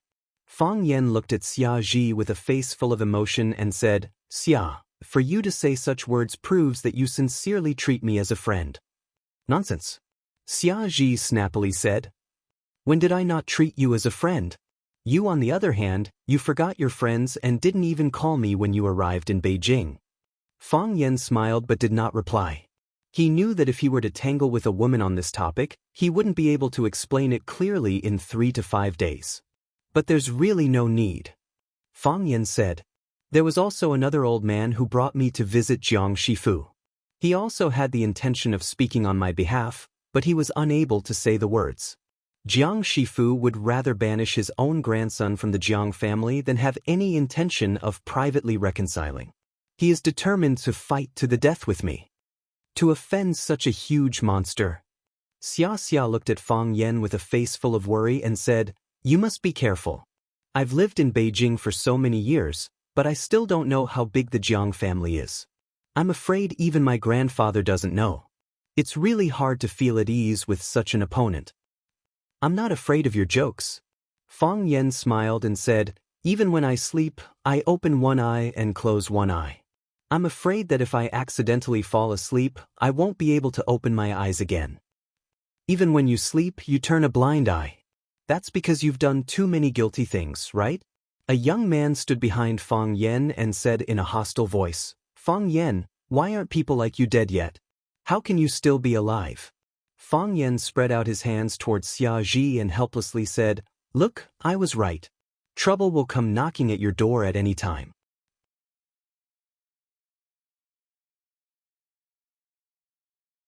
Chapter 7:12. When people are unlucky, they will become more and more unlucky. This sentence was said by Fang Yan. Fang Yan felt that he could use his own name to name a Fang Yan law. The afternoon tea at the Palace Hotel was very famous. Some celebrities and socialites liked to meet here or talk about things. Fang Yan didn't have a house in Beijing, and he didn't want to disturb others, so he stayed at the Palace Hotel. When he called in the summer, he heard that Fang Yan was staying at the Palace Hotel, so he said that his activity venue wasn't far from here. He made an appointment with Fang Yan to have afternoon tea here. They had been sitting here for less than half an hour when the Fang Yan law came into play. Once again, bad luck came knocking on their door. It was just as he had said to Xia Ji just now. Don't look at us sitting together happily drinking coffee, maybe someone will come and kill me in a while. Of course, the person who spoke might not be able to kill Fang Yan, and there were only a handful of people in this world who could kill him. However, the other party obviously wanted to insult him or be insulted by him. In any case, he didn't want to make things easy for Fang Yan. Not even for a minute. Seeing that Fang Yan was still mocking herself, Xiaxia smiled and said, "You can even set up a stall under the bridge. There's no more accurate fortune teller than you. Then you have to take care of my business." Fang Yan said with a smile. "Look, I still have some things to take care of. How about, it doesn't matter." Xiaxia rejected Fang Yan's hidden suggestion and said, "I'm not busy, I can wait for you." Fang Yan smiled. After getting the woman's understanding, he turned to look at the man standing behind him and asked, "Enteng, who gave you the courage to stand in front of me?" Enteng, Phoenix's brother. When he was very young, he had followed his family to Swallow Dock. It was just that he was a proud person and looked down on the poor kids in the village because of his status as a city dweller. The first time they met, he had a conflict with Fang Yan. That was because they drove a green Hummerback. When Yi Fengsheng saw it, he exclaimed that the car was so cool and that he wanted to buy one when he grew up. As he spoke, he used his hand to touch the hard lines of the car. Enteng was furious. He shouted, "Don't touch my car," and punched Yi Fengsheng's back. Fang Yan stood beside Yi Fengsheng. How could he let his good brother suffer a loss? He threw Enteng over his shoulder and sent him flying. From then on, Enteng no longer had any contact with the children of Swallow Dock. Even the number of times he went there was pitifully low. Even if he went there, he would hide in his old house and play games. He would not play with Fang Yan, Yi Fengsheng, and the other children. The little fellows of Swallow Dock all liked phoenixes, so everyone called her Phoenix. None of Swallow Dock's friends liked Enteng, so Li Xiaotian gave him the nickname Crow, who asked him to be disliked. Later, as Enteng grew up, he became more and more resentful towards Fang Yan for throwing him away. There were 2 times when they met that Fang Yan wanted to be friends with him, so that Phoenix would not be in a dilemma. However, when he saw that Enteng was looking at him with a murderous look, Fang Yan let go of that thought. You can lower your head to a dog, but don't ever think of associating with a wolf. A dog will only bite you once, but a wolf will eat you whole without spitting out the bones. After that, the 2 of them did not have any contact. They studied and worked. Fang Yan went to Huaqing, and Enteng was nowhere to be found. He did not expect that the 2 of them would meet in this hotel restaurant. Moreover, Enteng was so murderous that he took the initiative to look for trouble. This was the first time Fang Yan had seen someone from the Yin clan since Phoenix's accident. He took the initiative to greet Xia Chen and said, "Sister Xia, I didn't mean to disturb your mood, but when I saw a heartless person like Fang Yan, I felt a bit of anger in my heart. I'm here to expose his ugly face, so that everyone else can be vigilant." Xia Chen was expressionless as he stirred the coffee in his cup with a spoon and said, "That's your private matter. You guys can handle it yourselves." Xia Chen was no stranger to Enteng. He was not afraid, nor did he want to cause trouble. She had heard a little about what had happened between Yu Yao and Fang Yan, but she did not know much about what had happened in between. In the encirclement incident that took place on the summit of One Sword Peak, the people involved were either dead or escaped. A few of them were monks and Daoist priests who kept their mouths shut about this matter. Other than guessing, the outside world had no other way to know the truth. Including the reason why Jiang Junling was expelled from the Jiang clan, it also made countless people scratch their hearts and lungs to find out the truth. "Fang Yan, what did you do to my sister? Forcing her to go to the Lotus Temple to be a nun? Whether she is good or bad to you, as long as you are not blind, you will definitely be able to see it. Do you still have a conscience for treating him like this? A heartless person like you is worse than a pig or a dog. No wonder Qin Etienne has been rumored to be your mistress recently. So it turns out that you abandoned him after climbing up a higher branch." Enteng's handsome face was twisted, as if he had some kind of blood feud with Fang Yan. Beside Enteng stood a pure and sweet girl. She also looked at Fang Yan with a look of, "This guy is a scum," her face full of disgust and hostility. Heartless person? Mistress? Abandoned after taking advantage of? Fang Yan carefully sorted out the contents of Enteng's words and finally understood what he was trying to express. In other words, in Ting's mind, he was Phoenix's boyfriend, and Phoenix was also infatuated with him. In the end, when she ran to Huaqing to find him, she found out that he climbed up a higher branch called Qinitian, so she abandoned him and broke up with Phoenix. In a rage, Phoenix cut off her relationship with the mortal world and became a nun. What a wonderful and exciting melodramatic drama. If it was made into a novel, it would definitely be a big seller, right? Fang Yen had already thought of the name. It would be called My Ex-Girlfriend Became a Nun, and the number of hits on the website would quickly exceed 100 million. However, from Ting's words, Fang Yen obtained an extremely useful conclusion. He understood his sister's feelings for him. Was Phoenix too obvious, or had his sister once exposed her heart to her brother?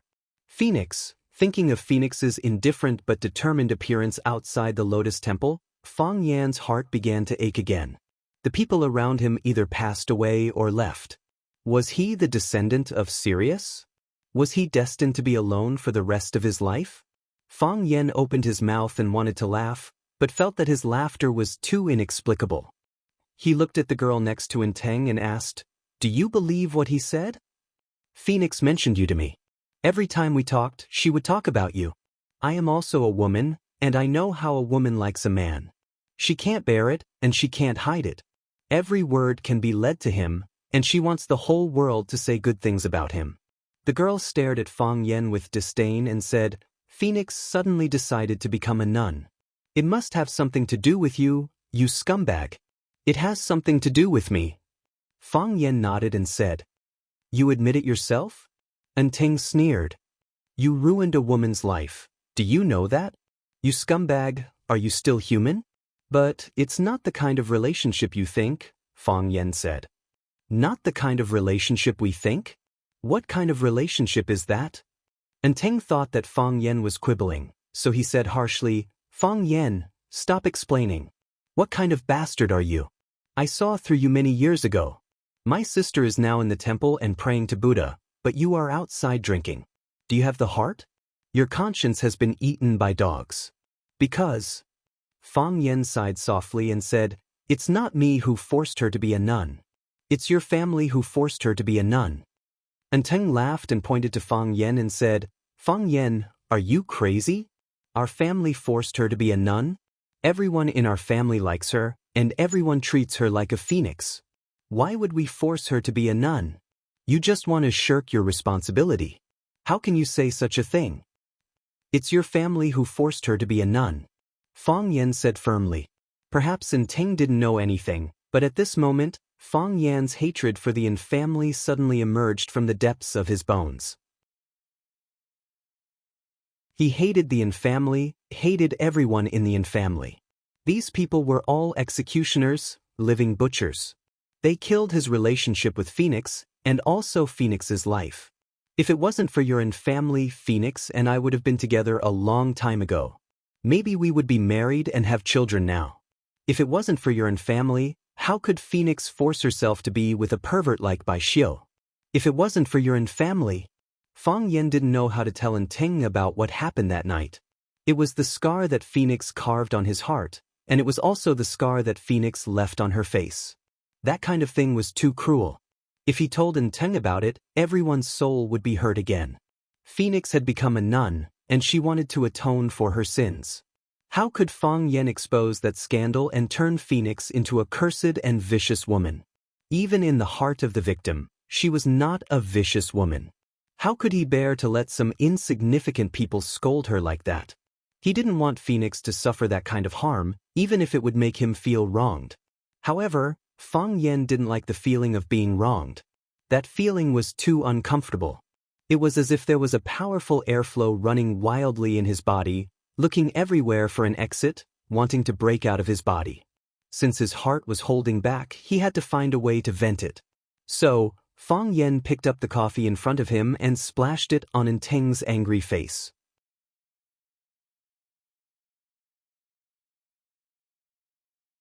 Chapter 7:13.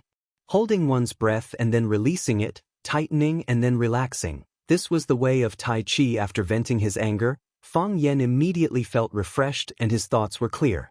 Even the summer that he was sitting on the opposite side of him, which was originally shining brightly, became 10 times or even dozens of times better than before.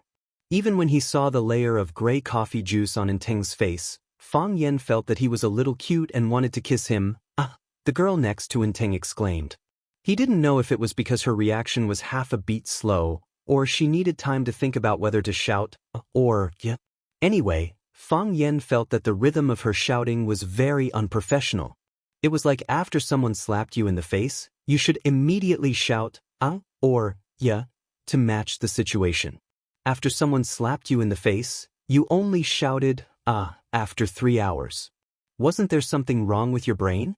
It was also because of this reason that Fang Yen didn't like this girl very much. Although her delicate appearance was still in line with Fang Yan's aesthetic standards, he felt that the other party's acting was too exaggerated. However, the effect was achieved in the end. It should be known that most of the people who would come to a place like the Palace Hotel for afternoon tea were socialites or ladies pretending to be socialites. When they ate the pastries, they tasted them in small bites, and when they chewed, they made no sound. When they talked, if you didn't lean in, you wouldn't be able to hear what they were saying. The girl's scream immediately broke the quiet and elegant environment of the Palace Hotel. It was like a murderous howl, and everyone's eyes were attracted to it. The coffee was first poured on Enteng's face in pieces, then it began to dilute and spread down his face. The gray juice dripped on Enteng's face, neck, clothes. It also slipped into Enteng's mouth, which made Fang Yan's stomach turn and he felt waves of nausea. He had already drunk half of that cup of coffee. Was this an indirect kiss? After the girl shouted, she finally realized what she should do. She took out a handkerchief from her pocket and quickly used it to wipe the coffee on Enteng's face. Enteng grabbed the handkerchief from her hand and wiped his face. His eyes were bloodshot, and he stared at Fang Yen and shouted, "Fang Yen, don't go too far." "Who's the one who's going too far?" Fang Yen pushed away the sofa under his butt and stood up. He looked at Enteng with a serious expression and said, "Enteng, I don't know if you really don't know or not. Go back and ask. Ask your parents, ask your uncles, or ask that old man in your family. Go and ask them, did they go too far? I don't need to go back and ask them. I can see it myself now. Everyone with eyes can see it." Enteng pointed at his messy face and shouted, "Fang Yen, how immoral are you to do something like this? Your behavior is just like a shrew's way of fighting and swearing. No wonder you can't be seen in public. No wonder my family doesn't want my sister to be with you. The fundamental reason is that you don't deserve my sister. You are a rustic wild dog. Do you think you can rush to Yanjing and get a foothold at the foot of the imperial city just by wagging your tail? Let me tell you, you are dreaming." Fang Yen looked at Enteng as if he was looking at an idiot. He pointed at his feet and said, "I have already got a foothold at the foot of the imperial city. Am I dreaming now? It's such a simple thing. Is it a very difficult thing for you to stand here with your feet firmly? Do you need to wag your tail at others? Enteng, do you know what I dislike the most about you? I don't dislike your fake aloofness or the pride in your bones. I don't dislike your attitude that you are number one in the world. This is indeed a bit annoying. What I dislike the most is that you are standing in front of me at this moment." Fang Yen pointed at the crowd that was looking at them and said, "Do you know what they were talking about just now? They were talking about why I forced Jiang Shifu to expel Jiang Junling from the family. They were talking about why Qin Yitian, that kind of girl, would like me. Who is my opponent? It's Jiang Junling and the entire Jiang family." Fang Yen swept an extremely disdainful glance at Enteng and said, "I am the focus of the crowd. I am the topic of discussion of the entire Yanjing people. But you came to provoke me at this time. What do you mean? You want to use my name to become famous? You want to step on me to rise? Do you think that by doing this, others will think that you have the qualifications to be my opponent? I can splash coffee on your face. Do you have the ability to splash coffee on my face?" Enteng breathed heavily. His black pupils darkened and the white of his eyes turned red. His eyes showed a kind of sick blood-red color, like a bloodthirsty wolf or a crazy dog. After listening to Fang Yan's words, he turned around and ran to a table. He picked up a lady's coffee and wanted to splash it on Fang Yan's face. Fang Yan reacted quickly. He pushed Teng's little girlfriend in front of him as a shield and said mockingly, "Splash it. Do you have the ability to splash it? You bastard?" Teng felt that his bladder was about to explode because of Fang Yan. He held the cup of hot coffee and circled around Fang Yan, wanting to splash the coffee on his face. However, when he circled around, Fang Yan pulled the girl and also circled around, saying, splash it on my face if you have the ability." No matter how Teng circled around, the one in front of him was always the miserable and pale little face of his little girlfriend. The onlookers were all stunned by this scene. They thought that they would see a wonderful show, but no one expected. This good show was such a child's play. "I can't believe my eyes," a young girl in a red dress said to her companion. The guy who dragged a woman as a shield, is he really the Fang Yan who forced Jiang Junling away? Are they playing house? Let's see if there are any cameras nearby. They must be filming. Yi. Xia Ji was a little regretful. When Fang Yan just said that she could leave in advance if she had something to do, she shouldn't have hesitated and quickly left with her bag. How could I become friends with such a guy? Xia Ji wailed in her heart. Her head was lowered, her long hair was scattered, and she tried not to look into anyone's eyes. She really couldn't afford to lose this person. "Are you going to splash me?" Fang Yan said proudly. "Can't splash it?" Teng raised the coffee cup in his hand several times, but his little girlfriend exclaimed, "No, Teng doesn't want it," so Teng couldn't pour it down. The hotel staff finally couldn't stand it anymore as the commotion was so joyous and unscrupulous. The security guard at the door and the welcoming girl ran over together. The welcoming girl advised Teng, "Sir, please put down the coffee cup.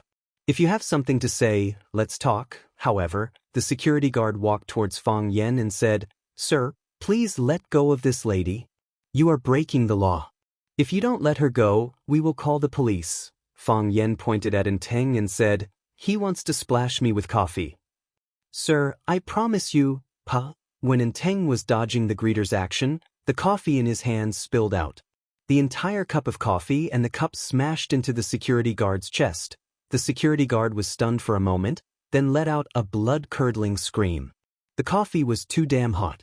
Fang Yan sighed softly, looked at the security guard who was affected, and said, "You see, you can't guarantee anything." Teng looked at the security guard who was scalded by the coffee and stopped chasing Fang Yan. Fang Yan let go of the girl, patted her on the shoulder and said, "Go comfort him. What if he wants to commit suicide?" The girl's eyes were wet. She rushed to hug Teng and cried. Teng's eyes were also red. He reached out and hugged the girl. He stared at Fang Yan fiercely and said, "Fang Yan, today's shame, okay." Fang Yan waved his hand impatiently and said, "I know you want revenge. I know it even if you don't say it. Hurry up, or you won't be able to leave if I change my mind." Then, Fang Yan pointed to the security guard who was covering his chest and said, "Pay for his medical expenses. It's not easy for him to find a job." Teng didn't say a word. He pulled the girl's hand and quickly left. Fang Yan took out a handkerchief from his pocket and handed it to the receptionist. He said, "Help him wipe it." He then took out a credit card from his pocket and said, "I'll pay for the medical expenses, I'll pay for the broken things. I'll leave this card with you for now." When Fang Yan sat down again, his face was full of exhaustion. Xianxia looked at his expression for a long time, then said in a low voice, "Fang Yan, you're too tired." "Yeah, I'm too tired." Fang Yan said with infinite emotion, "If you want to take care of everyone's feelings, then you can only sacrifice your own feelings. I'm not afraid of you laughing at me, but when I saw that girl crying in her boyfriend's arms, I was actually very envious of her.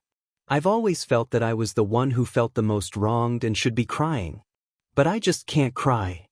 If you want to cry, then cry." Xia looked at his sad eyes with infinite pity and said, "Didn't King Lu sing it already? A man can cry, it's not a sin. I can't cry." Fang Yan rubbed her eyes hard, showing a strong look that wouldn't be easily overwhelmed by life. "If you can't lower your head, the crown will fall. You can't cry. Idiots will laugh." Pucci. After holding it in for a long time, Xiaji couldn't help but laugh out loud. Fang Yan became anxious and quickly explained, "Don't misunderstand, I didn't say you were an idiot."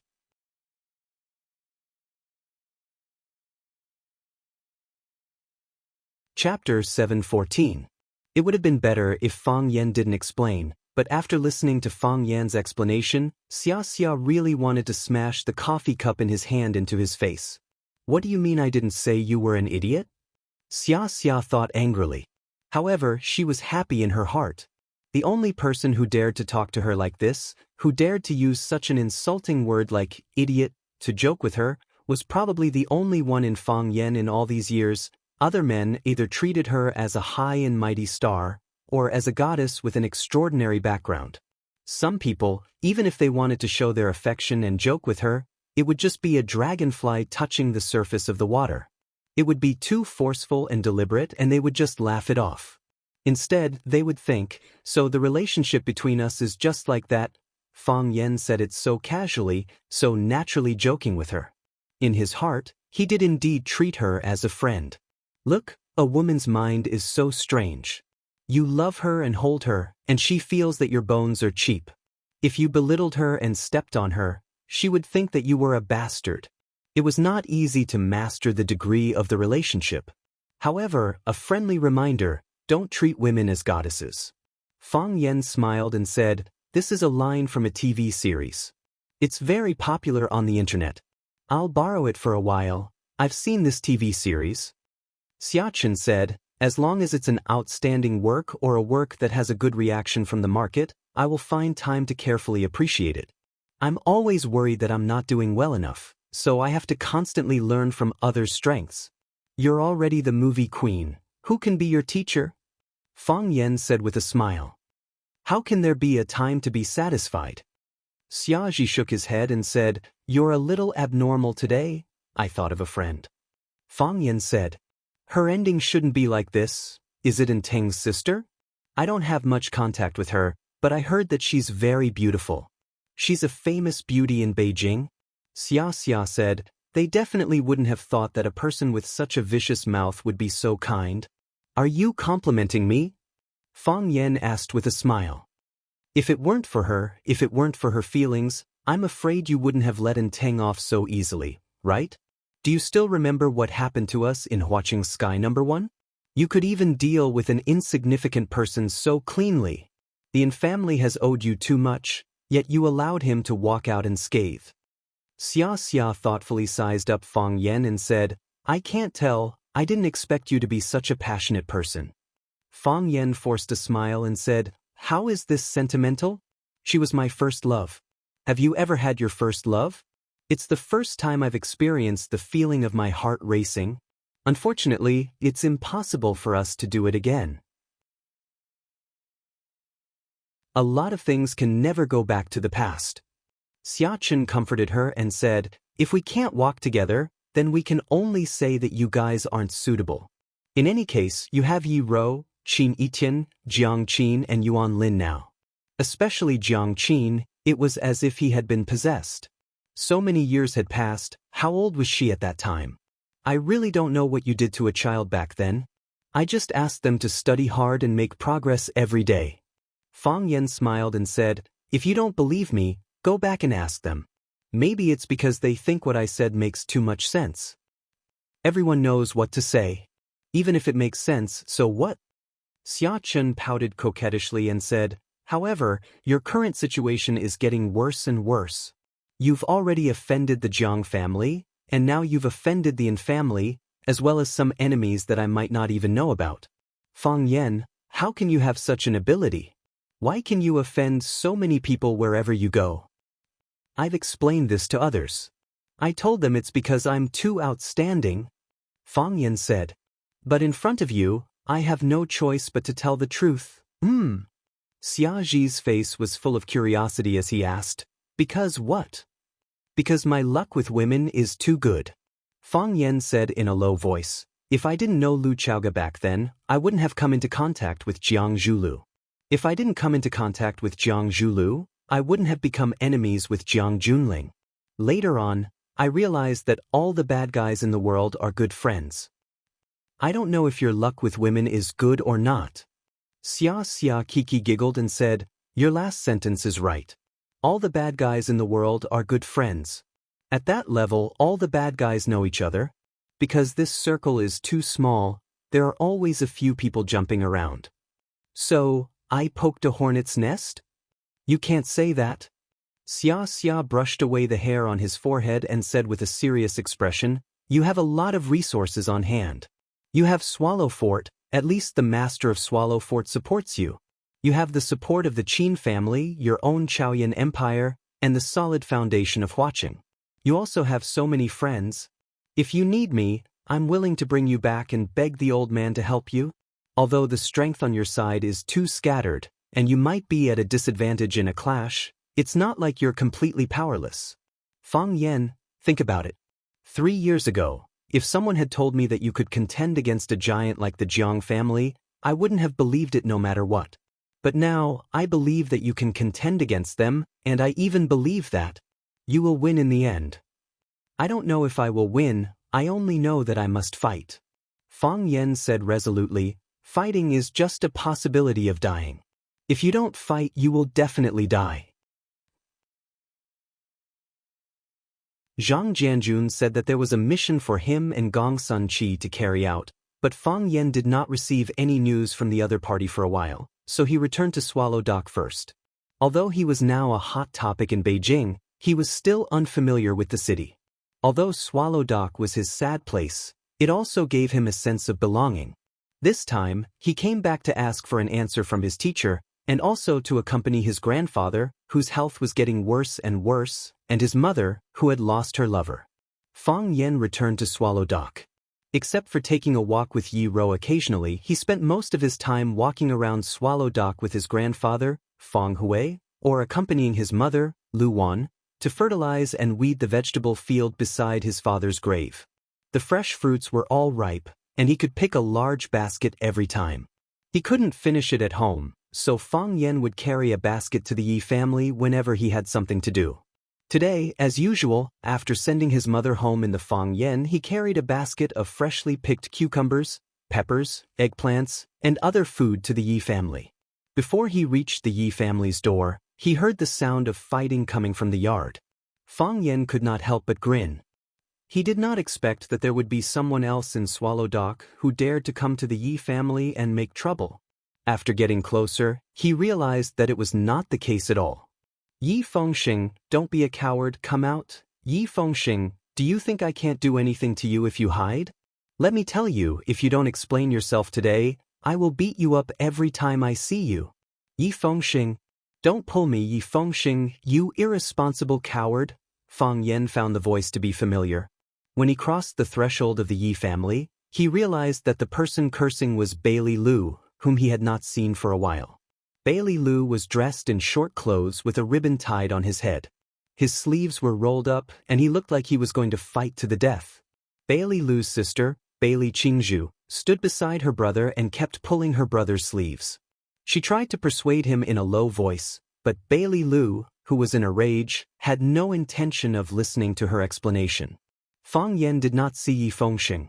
Instead, he saw a few other juniors standing at the side watching the show. Seeing Fang Yan come in, Yezi came over with a smile and said, "There's a show to watch." "What show?" Fang Yan asked curiously. Unexpectedly, Yezi's face turned red all of a sudden. She glared at Fang Yan angrily and said, "You're so annoying. Did you do it on purpose?" "What do you mean, I did it on purpose?" Fang Yan felt even more strange and said, "I just came over, so I don't know what happened. That's why I asked you. Why you like this?" "I'm ignoring you." Yezi stomped her feet and ran to the backyard. Obviously, she went to inform Yi Ro that Fang Yan was here. Fang Yan touched his nose and smiled bitterly. He handed the basket in his hand to the maid, Xiao Mei, and said, "Send it to the kitchen." Xiao Mei took it with a smile and said, "Young master, our family has also grown the vegetables you sent. How can they be the same?" Fang Yan said with his eyes wide open, "Look at these vegetables. Don't they look different from the vegetables in your house?" Xiaomei looked at them seriously. The maid said, "No. Not careful." Fang Yan said, "Not careful enough." Da Vinci said that there are no two eggs that are exactly the same in the world, and it is impossible for there to be two eggplants that are exactly the same in the world. Stop talking nonsense and quickly send it in. Fang Yan wanted to watch the show from the side, but the show just had to come to him. Yi Fengsheng suddenly appeared behind him and whispered in his ear, "Little Yanzi, you have to think of a way to save me." Fang Yan was tall and thin, while Yi Fengsheng was as fat as a ball. Therefore, when he hid behind Fang Yan, it was like a person holding a leaf to cover his body. Sure enough, Bailey Lu discovered Yi Fengsheng's whereabouts. He leaped and punched towards where Fang Yan was standing.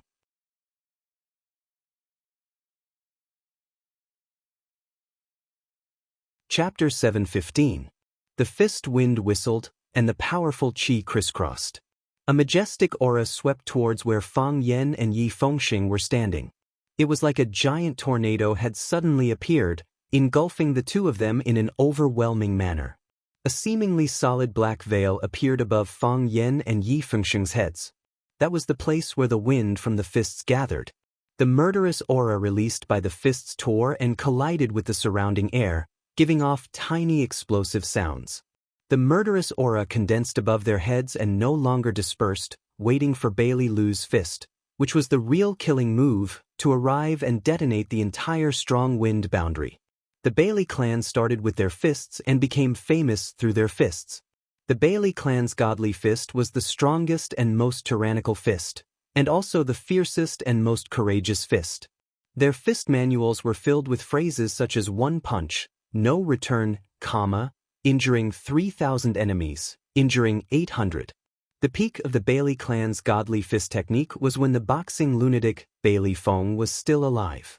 Bailey Feng had a nickname called Bailey Lunatic, because his fist technique was exquisite and he fought with no regard for his own life. He was also called Bailey Lunatic. Bailey Feng entered the way with his fists. His 100 miles godly fists were extremely effective in his hands. Countless experts of the Jianghu were sent flying by his fists. They did not even have the strength to resist. For a period of time, there was even a saying that it was better to provoke the awakening celestial sword than to provoke the 100-mile fist. The awakening celestial sword was the famed weapon of Xiangxi's swift swordsman Zhao Jingshan. A single awakening celestial sword was unstoppable. Bailey Feng used the crazy fist to conquer the heavenly Tao, but he didn't expect that he would really become a madman. After failing to climb the mountain, he spent his days shouting that someone was out to kill him and that he was going to commit suicide. In the end, he really committed suicide. Bailey Feng was the Bailey clan's most likely expert to successfully climb the heavenly way. He was also an expert who was infinitely close to the heavenly way. Bailey Lu's death was a huge blow to the Bailey clan.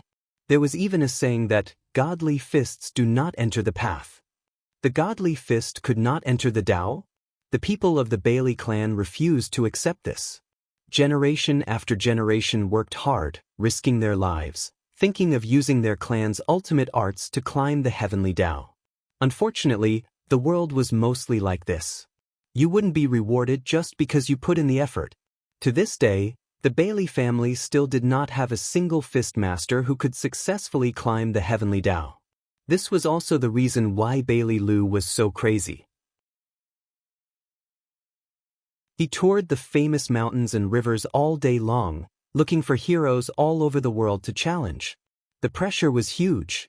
However, even if you're crazy, it's fine if you challenge others, but you can't just hit anyone you see, right? What if I can't beat you? Fang Yan cursed in his heart. Fang Yan, save me! Yi Fengsheng shouted from behind.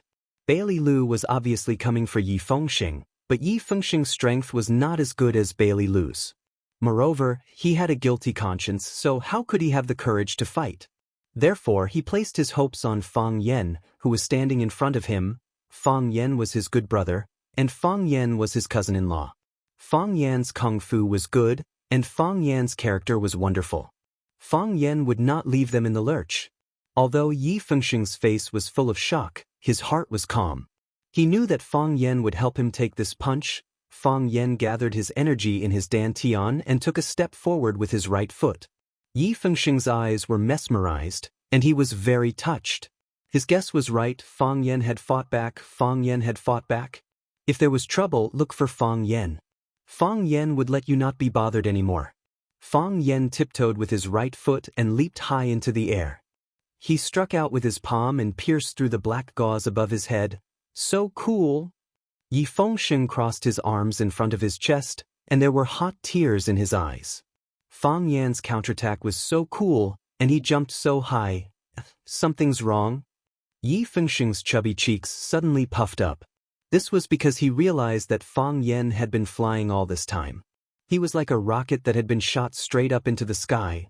Based on his reaction and flying height, if he didn't fly up into the sky like Zhou Xingxing did, and then rush down to kill Bai Lilu with the Buddha's palm, then there was only one possibility: he ran away. F***ck, he actually ran away? Yi Fengxing's hair stood on end, and he felt like his whole body was about to explode. When Yi Fengxing realized that something was wrong, it was already impossible to turn around and run away. He gritted his teeth and suddenly gathered his strength. He took 2 steps forward and clenched his fist to meet Bai Lilu's punch. Too late. Bai Lilu's fist was already in front of Yi Fengxing's face. Fang Yan! Yi Fengxing roared in anger. Pa! Their fists collided.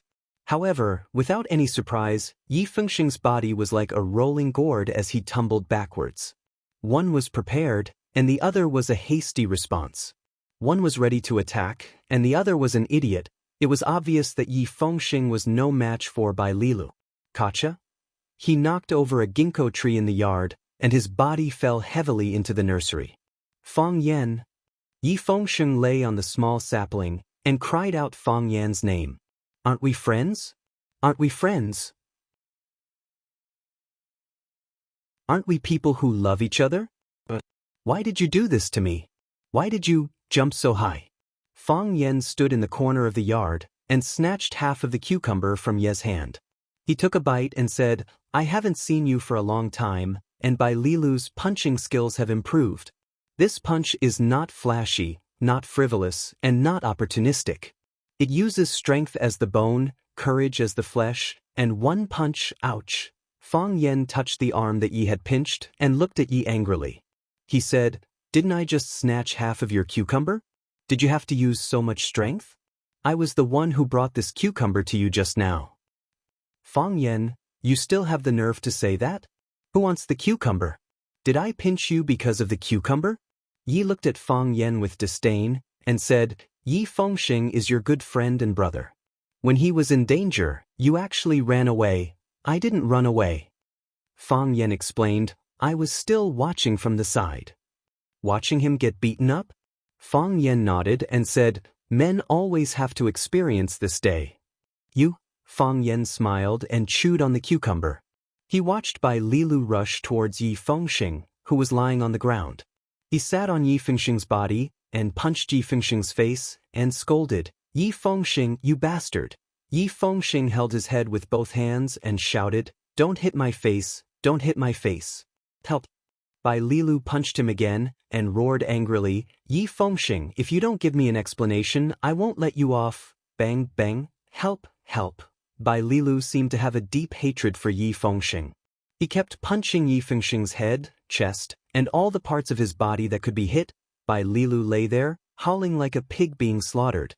He shouted for help and scolded Fang Yan at the same time. Fang Yan, you bastard. You're not loyal to your friends. Help. Someone, help me. Fang Yan, did you give birth to a son? Mimi. Help, he's beating me to death. Fang Yan, you bastard, I'm going to cut off all ties with you. Fang Yan looked aggrieved and said to Yi, who was standing next to him, Tell me, who did I offend? It was clearly Bai Lilu who was beating him. Yi snorted and was not willing to talk to Fang Yan at all. Is your Yi family still reasonable? Fang Yan said with a bitter smile. Bailey Qingzhu rushed over, hugged her brother's arm, and cried, Brother, brother, don't hit him anymore, you're going to kill him. Bai Lilu wanted to hit him again, but his sister held his arm tightly and refused to let go, so he could not use too much force. Let go.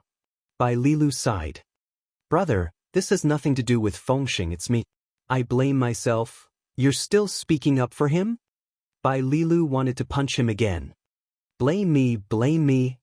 Yi Fengxing hurriedly apologized and said, it's all my fault. Don't blame Qingzhu.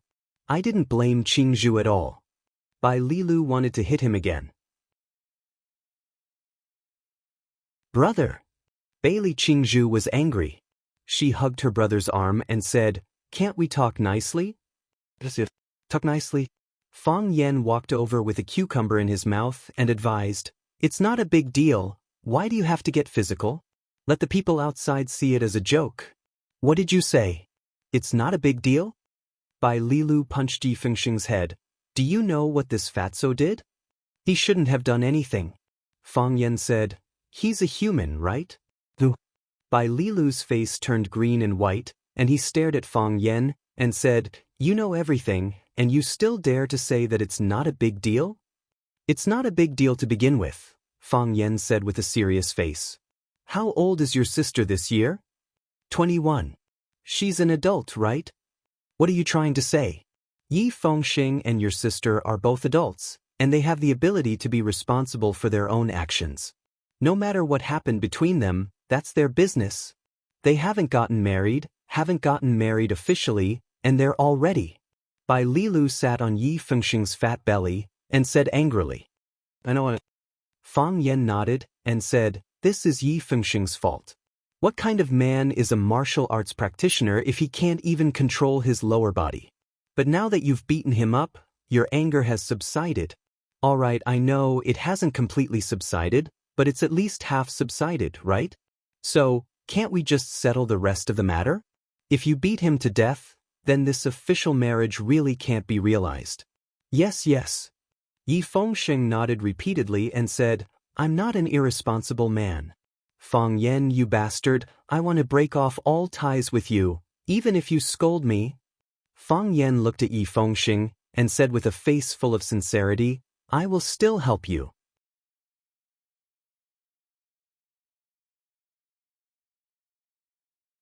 Chapter 716. Even if you scold me, I will still help you. Fang Yan acted like he was doing this for Yi Fengxing's sake. Yi Fengxing blinked his big eyes and didn't know how to fight back. Bailey Lu looked at Fang Yan mockingly and sneered, who ran so fast just now? I haven't seen you for such a long time, but your jumping ability has improved. This idiot. Yezi despised Fang Yan to the extreme. When his brother was in trouble, he bounced away like a cannonball, but his brother was beaten up like a pig's head. Such a man was too disloyal, right? And he still had the cheek to say something like, even if you scold me, I'll still help you. Those who were not loyal always liked to say things like, supremely righteous, but those who were truly righteous would never say such nonsense. He's not an idiot. Yi Ro stood behind Yezi and retorted softly. Yezi was shocked. She patted her chest and said, Sister, when did you come? I just came, Yi Ro said softly. Why don't you make any sound when you walk? You scared me to death by suddenly talking. Yezi complained. Of course he's not an idiot, he's very smart. When he saw danger coming, he ran faster than anyone else. How can such a person be an idiot? I scolded him wrongly, I should have scolded him for being a bastard. Yi Ro looked at Yezi's delicate and pretty side profile and asked, is Fang Yan closer to Bailey Lu or Yi Fengxing? Of course it's Yi Fengxing. I used to think so, but look at him just now, he's so embarrassed. Why did Bailey Lu come to our house to find trouble with Yi Fengxing? I don't know, but it sounds like it has something to do with Bailey Qingzhu. Could it be that Yi Fengxing and Bailey Qingzhu have already? Yezi blushed and asked curiously. Bailey Lu came here in a fit of anger, so he naturally needs to vent his anger. Fang Yan and Yi Fengxing are close. If Fang Yan fought with him for Yi Fengxing, what would the result be? Yi Ro continued to ask. Yezi thought about it seriously and said, do you mean that Fang Yan deliberately avoided Bailey Lu in order not to anger him? In order to not ruin Yi Fengxing and Bailey Qingzhu's happy occasion, he sent his good friend, Yi Fengxing out to be beaten up by Bailey Lu? Yi Wen nodded and said, that's right. I don't believe it. Yezi still couldn't believe Fang Yan's character. She said, "Sister, your heart and soul have been hooked by him. He just said that cucumbers were more bitter than bitter melons, and you would definitely say that cucumbers were more bitter than bitter melons. You believe whatever he says. I think Yi Fengsheng might have offended him in some way, and he bore a grudge against him. That's why he sent that idiot Yi Fengsheng away." Yi Ro thought for a moment and nodded. "It's possible." Yezi looked at Yi Ro helplessly and said, "Sister, why did you give up so easily? What about your principles? What about your beliefs? What about your love?" Yi Ro glanced at her indifferently and said, "He would indeed do such a thing." Fang Yan saw that Yi Ro had arrived, but he didn't know what they were talking about. He stuffed the cucumber in his hand into his mouth, and when he spoke, there was a hint of green in his voice. He said, get up, let's talk things out. Although Yi Fengsheng is fatso, pressing him like this, what if he loses weight?" Fang Yan thought that Yi Fengsheng's facial features were actually very good.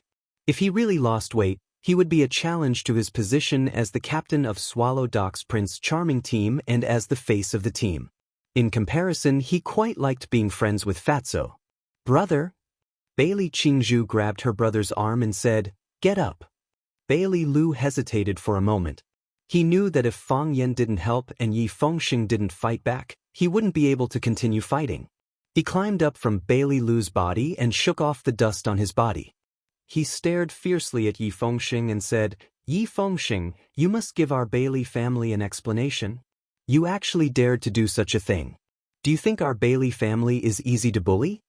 Bailey Qingzhu ran over to help Yi Fengsheng up, but she didn't succeed. Yi Fengsheng was too fat. Fang Yan liked to see this kind of situation happen. He ran over happily and pulled Yi Fengsheng's arm to help him up from the ground. He helped him tidy up the grass and dirt on his body and asked with concern, "Fengsheng, are you okay?" "Fang Yan, I want to break off all ties with you." Yi Fengsheng's expression was ferocious as he roared fiercely. "You still don't want to solve the problem?" Fang Yan asked indifferently. Yi Fengsheng blinked his eyes and his fat face was full of smiles. He said, "What a joke. How can a relationship of several decades be broken just like that? How can I break off all ties with you? How many years have we known each other? I've known you since I was born. Are you really willing to help me solve my problem?" "That depends on what problem it is," Fang Yan said. "Actually, it's not a big problem," Yi Fengsheng said. "How big is not a big problem?" Yi Fengsheng pulled Fang Yan's sleeve to the corner of the wall and said in a low voice, "Qingzhu is pregnant." Fang Yan's expression stiffened. Then, he began to rejoice that he had dodged just now. If he hadn't dodged, Bailey Lu's anger would have reached his heart. Perhaps he would still be fighting with his life now. Who asked his good brother and his sister to create a new life? "What's with your expression?" Yi Fengsheng said angrily. "You also know, between men and women, it's very easy for things to go wrong. At that time, I didn't think that it would be so easy." Fang Yan composed himself and looked at Yi Fengsheng's fat face. He asked very seriously, "What do you want to do?" "I haven't thought about it yet," Yi Fengsheng said. "What do you mean by haven't thought about it yet?" Fang Yan said, gritting his teeth. Yi Fengsheng thought for a while, then looked at Fang Yan and said, "Fang Yan, you know, I've always wanted to go out and see. Whether it's the North Sea or the Gobi Desert, or go to extremely cold places.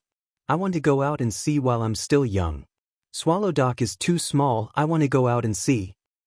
But now that you have a child, I know, but I'm not ready yet. My fierce tiger fist has just become a tiger, I want to have another breakthrough. But now that you have a child," Yi Fengsheng looked at Fang Yan and asked, "What do you think I should do?" "Get married," Fang Yan said. "Marry Bailey Qingzhu and make her your wife." Yi Fengsheng opened his mouth and said, "It's not that I don't want to marry her, but, since you're willing, then marry her," Fang Yan said firmly. He knew that Yi Fengsheng had premarital phobia. For a young man who always laughed and played around, it was very difficult for him to make a decision when he suddenly encountered something like this. He did not have much experience in relationships, and this was his first time experiencing the life of a married couple. He thought that after marriage he would lose his freedom. He had not even thought about whether there would be any problems living with another woman, but this was his responsibility, an obligation that he had to bear. Yi Fengsheng stared at Fang Yan with wide eyes. He did not understand why he was so determined. Fang Yan sighed and said, "We grew up together with Qingzhu, and I also treat her like a younger sister. You like Qingzhu in your heart, don't you?" Yi Fengsheng nodded. Regarding this, he did not hide it. "Qingzhu and you are in love with each other, and you are willing. Since this has already happened, you can't blame anyone else. However, Qingzhu is pregnant with your child, so both of you must stand up and bear the responsibility. Qingzhu has already stood up. Do you not dare to?" "Who says I don't dare? I just don't know what to do. Am I right? This is the first time you've experienced something like this, and you don't know how to handle it, right? You can't imagine your future life, so you're afraid, right? You seem to be very good at it. Don't tell me you've already been married. Don't lie to my cousin. If you lie to her, she will kill you." "Of course I've never been married," Fang Yan said angrily. "We're talking about you now, don't drag me into it. Also, if you don't stand up and bear the responsibility, do you think the Bailey family will let this go?" "Bailey Lu will kill you," Fang Yan said. "Everyone in the Bailey family will want to kill you," Fang Yan said. Fang Yan's words were not an alarmist. Swallow Dock was located at the junction of the old and the new era. Although many people in the village drove luxury cars and used mobile phones and all kinds of modern home appliances, some old traditions were still preserved. Furthermore, every family valued their reputation very much. A young woman getting pregnant before marriage was considered a big deal in Swallow Dock, a very, very big deal. This was also the reason why Bailey Lu came to the Yi family to beat them up after he got the news, and until now, no one in charge of the Yi family had come out to scold him.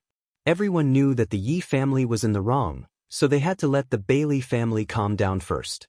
Fang Yan tidied up Yi Fengsheng's clothes and said with a smile, "Fengsheng, you've grown up, and we've all grown up. Although we still play and joke like before, play the games we liked to play when we were young, and tell childish jokes. But there are some responsibilities that we have to bear. You have a child, and you're the father of a child. So, you have to stand up, marry the woman you like, and give your child a warm home. I think this is much braver and greater than you going to the North Sea, the Gobi Desert, and the Arctic."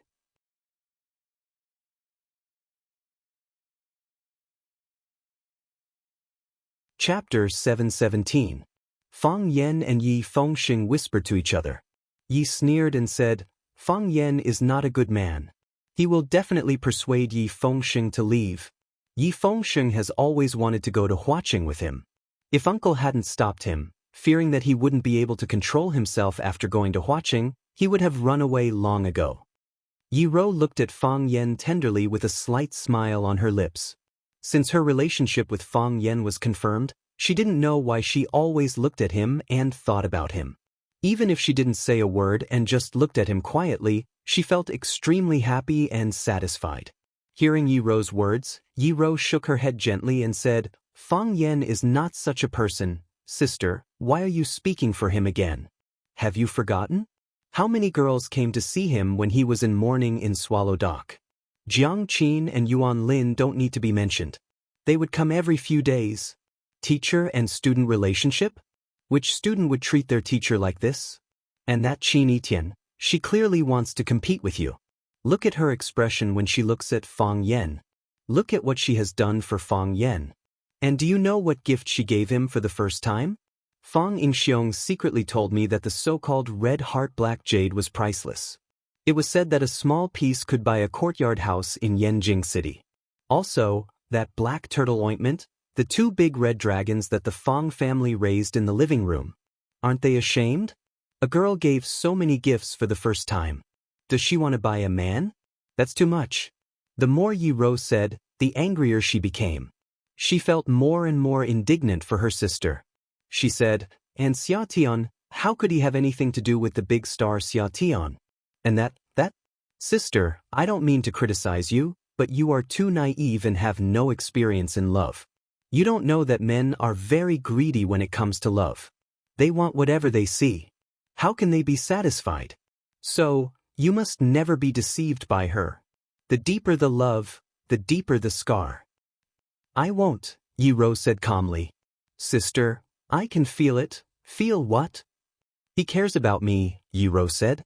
Just like I care about him. Yi rolled his eyes and said, Here we go again. There it was again. Are you going to tell me the story of how he risked his life to save you after you failed to climb the heavenly axiom? Why didn't he mention it when you risked your life to save him? He will keep it in his heart. Keep it in your heart? I'm just afraid that he has already forgotten. You still have to be wary of her. Those girls are too beautiful. Especially that Qin Etian. Although we look so arrogant, men are all cheap wretches. When they see such a woman, they are like a wolf that sees a bone and want to pounce on her. What was that saying again? Conquer.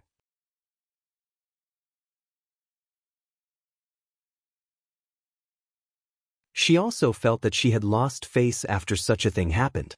The elders of the family still didn't know, but her brother, who had just returned from outside, understood the details. Her brother's personality was insolent. Once he heard of this, he flew into a rage and ran to the Yi family to seek justice for her. Bailey Qingzhu was almost angered to death by her brother's idiocy. With such a ruckus, wouldn't the elders of the two families know? Bailey Lu looked at his sister and said, What do you mean?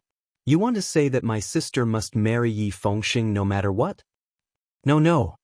Yi Fengxing hurriedly explained. He looked sincerely at Bailey Qingzhu and said, It's me who must marry her no matter what. Yi Fengxing knelt on one knee and looked into Bailey Qingzhu's eyes. He said, Little Zhu, you know my feelings for you. I also understand your feelings for me. To be honest, I wasn't prepared for such a thing to happen. I always felt that I was still a child. Why did I suddenly have a child? After I heard the news, I didn't know what to do. I even hid and didn't dare to pick up your call. I'm a bastard, I deserve to die.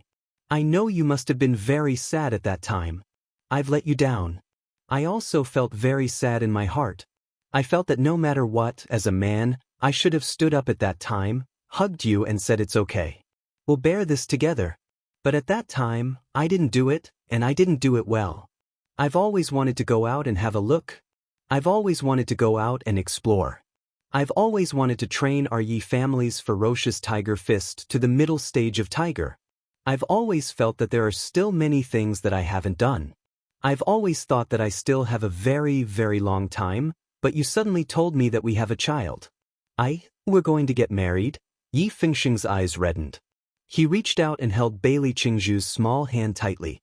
He said, Even now, I'm still not prepared, but I'm willing to bear it with you. I want to marry you. I want to make you my wife. I want to raise this child with you.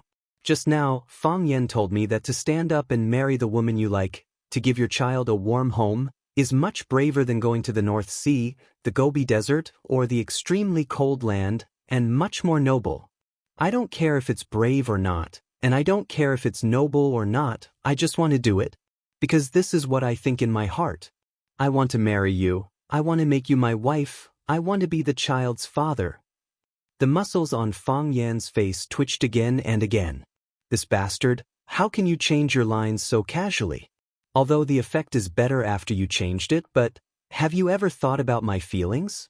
Stepping on your friend's shoulders to show off your own greatness, is this really a man's way of doing things? Please open your eyes and look, your cousin's future wife, Yi Ro, is standing at the side and watching. Fengxing. Bailey Qingzhu was tricked as expected. She threw herself into Yi Fengxing's strong embrace. Yi Fengxing fumbled in his clothes for a while, and finally took out a piece of Maitreya Buddha jade from his neck. He said, Men wear guanyin, women wear Buddha. When I was young, my body was very weak, so my ancestor gave me this jade to keep me safe. This is the only valuable thing I have on me. I'll give it to you as my proposal gift. Yi Fengxing pushed Bailey Qingzhu away, looked at her eyes that were red from crying and asked, Qingzhu, are you willing to marry me? I am willing.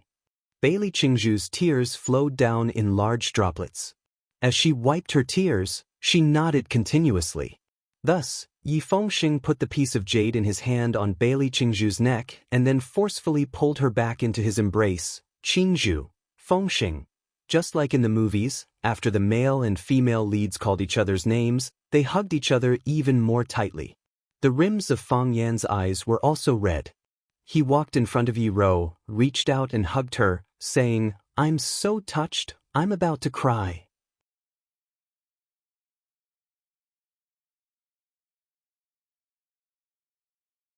Chapter 7:18. Yi Rou was too serious, so Fang Yan was always too frivolous. Yi Rou was cold and indifferent. She was quite shy in her bones. It was impossible for her to take the initiative to express her affection to a man. However, a couple should take the initiative. Therefore, Fang Yan took the role of the main attacker. Yi Rou didn't care about Fang Yan at all. Otherwise, life would be so boring if they both stood there like two unrelated tree stumps. Fang Yan leaned his head on Yi Rou's shoulder and smelled the fresh fragrance from Yi Rou's neck. Yi Rou was very tall and looked thin, but her body was quite plump. Her waist was slender, and her chest was full. Every part of her body was extremely well-proportioned and beautiful. Fang Yan hugged Yi Rou's body with both hands and said emotionally, "Yi Fengxing is already a father, but I, as his big brother, am still a virgin. The most important thing in the martial world is face. Am I very shameless now?" Yi Rou nodded and said, "Yes. I don't want to either." Fang Yan sighed and said, "I'm getting older and older, and my family is starting to urge me." "You want to marry me?" "Well, why are you asking so directly?" "If you want to marry me, I will marry you," Yi Rou said with a serious face. "Ah, that's great. I'll go back and prepare now." Fang Yan thought Yi Rou was so cute. How could he not marry such a lovely Yi Rou? And he wanted to marry her now, as soon as possible. Yi sneered and said, "He wants to marry me, but he needs the consent of our family. Uncle and the others will definitely not agree. Even if the ancestors help you, it will be useless." Yi Rou glanced at Yi and said, "They will agree." Yi Rou didn't say what would happen if they didn't agree. She just said with certainty, "They will agree." Fang Yan held Yi Rou's hand tightly and said with a smile, "I will definitely marry you, and you also want to marry me by all means. What else in the world can separate us?" "Mistress," Yi quickly added. "Di." Fang Yan stared at Yi with his teeth clenched. A girl changes 18 times between womanhood and womanhood. The more she changes, the more annoying she becomes. He remembered that she used to support his relationship with Yi Rou. When they met in the village several times, she was very polite to him. When she saw him walking with Yi Rou, she would also tease him with a cheeky smile. Is this girl having a bad sex life recently? Yezi. Yi Rou knew that Yezi was trying to defend her, but what she knew was not a big deal. "Have you forgotten our bet just now?" Yezi puffed up her cheeks like a goldfish and stared at Fang Yan without blinking. After a long time, she said with difficulty, "I'm sorry." After that, he turned around and ran into the courtyard. "Bet?" Fang Yan looked at Yi Rou in confusion and asked, "What did you bet?" "I said you would definitely persuade Yi Fengxing to take responsibility." "How did you know?" "Because you are such a person." Yi Rou looked at Fang Yan with pity in her eyes. "Otherwise, how could you be so tired?" Fang Yan could only hold Yi Rou tighter. This woman's figure was really good. "Fang Yan!" A stern shout came. Yi Daowen came out of the backyard and saw the guy holding his daughter. His eyes began to burn with murderous intent. He didn't want to blame his baby daughter. It was just that Fang Yan, the bastard, was touching her. The elders of the Yi family didn't come out before because they knew that the Bailey family was angry. It was good to let them vent in the yard. What made them even more embarrassed was that Bailey Lu came to them with his pregnant sister, but Yi Fengxing, the bastard, didn't dare to show up. If the person involved didn't come out, how could they explain it to others? He also wanted to test Yi Fengxing. If he only ran away when he encountered this kind of thing, then his future would be nothing more than this. Now that the battle was over and Xiaomei reported that the matter had been solved perfectly, Yi Daowen had to stand up and speak. No matter how well Fang Yan solved it, he was just a junior of the same age as Yi Fengxing. He was not even a member of the Yi family. It was better to get the approval and blessing of the elders for the marriage of the younger generation. Yi Daowen was thinking about how to handle this matter beautifully. He was in the limelight, and he couldn't let the Bailey family have a grudge. After all, the two families would be considered in-laws in the future. He didn't expect to see such an unsightly scene as soon as he stepped out of the yard. If Fang Yan was holding another girl, Yi Daowen would just think that Fang Yan was a loose and frivolous person. However, the girl in his arms was his daughter, which made Yi Daowen feel particularly offended when he looked over. Fang Yan quickly let go of his left arm, but his right arm stayed behind Yi Ro's waist and gently massaged it. He said with a face full of concern, "How do you feel now? In the future, you must pay attention to the fact that your body hasn't fully recovered, and you can't do too intense exercise. Now is not the time for you to rush to practice." "Much better," Yi Ro said expressionlessly. She didn't have many expressions on her face. Fang Yan had set up the stage, and she only needed to say a few lines. "I used our Fang family's 3 parts 5 mountains hand, which is a kind of treatment method that perfectly combines the qi of Tai Chi with the human body's acupuncture points. You know, Tai Chi belongs to Taoism. Since ancient times, medicine and Taoism have been inseparable. When it comes to taking elixirs to nourish the body, we are better at it." Yi Ro nodded again. Being seen by her father hugging a man, she was really a little embarrassed as a daughter. After all, she was a child from Swallow Dock, and her mind was not so open. It was said that when many young couples made love in the room, their parents would take the initiative to give them condoms for fear of accidents. Poor parents in the world. "Fang Yan, what are you doing?" Yi Daowen shouted. He was tall, and he came in a fit of anger. He looked fierce and majestic. "Massage." Fang Yan explained seriously and said, "Ru was seriously injured last time, and her body won't recover in a short time. She can't do strenuous exercise, and she can't practice martial arts. You have to keep an eye on her. Don't underestimate these sprains. They may develop into hidden dangers in the future. But uncle, don't worry. I used our family's 3 parts 5 mountains hand to push away the blood clots in her body and let the moisture out. She will be fine soon." Yi Daowen stared at Fang Yan with sharp eyes. He naturally didn't believe Fang Yan's nonsense, but he couldn't expose his nonsense. As a father, did he have to check whether his daughter's waist was injured or not? Under Yi Daowen's gaze, Fang Yan finally finished the healthcare treatment in his hand. He clapped his hands and said, "Well, go back and lie down. If there is nothing important, try not to walk around these 2 days." Only then did Fang Yan turn his eyes to Yi Daowen's face. He said with a smile, "Uncle, are you here to deal with the matter of Fengxing? Congratulations, the Yi family is going to have another child." Yi Daowen's eyes were cold. No one knew what he was thinking. After a long time, he turned around and walked in the direction of Bai Lilu and Yi Fengxing. Fengxing is too young. He did something that caught everyone off guard. This is the fault of our Yi family after all. We will also bear this responsibility. Yi Daowen looked at Bai Lilu and said such words. However, marriage can't be taken lightly. I will personally bring Fengxing to the Bai family to propose marriage.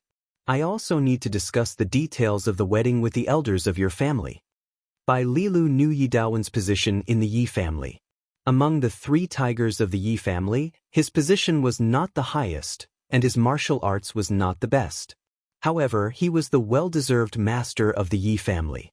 He also made decisions on some matters, big or small. He came to say such words to him and even had the intention of apologizing. Thus, Bai Lilu could not wantonly ridicule him. Uncle is right. Marriage matters should be decided by the elders of the 2 families. As an older brother, I can only help my younger sister vent her anger.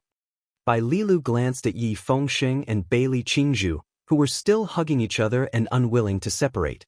He said, "I also did some rash things. I hope that uncle will not take it to heart." Yi Daowen smiled and said, "What you did was right.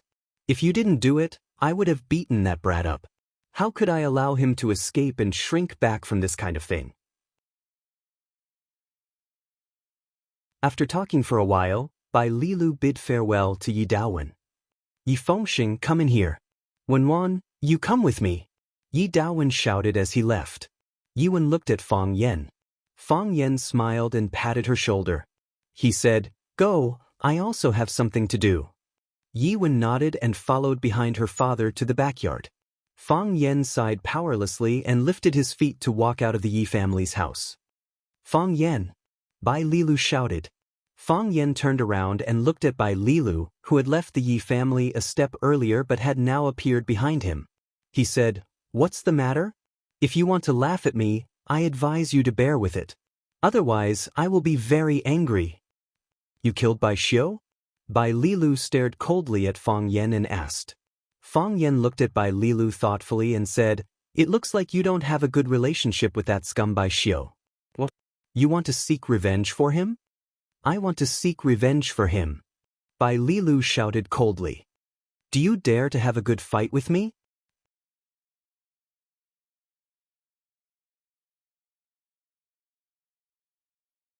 Chapter 719.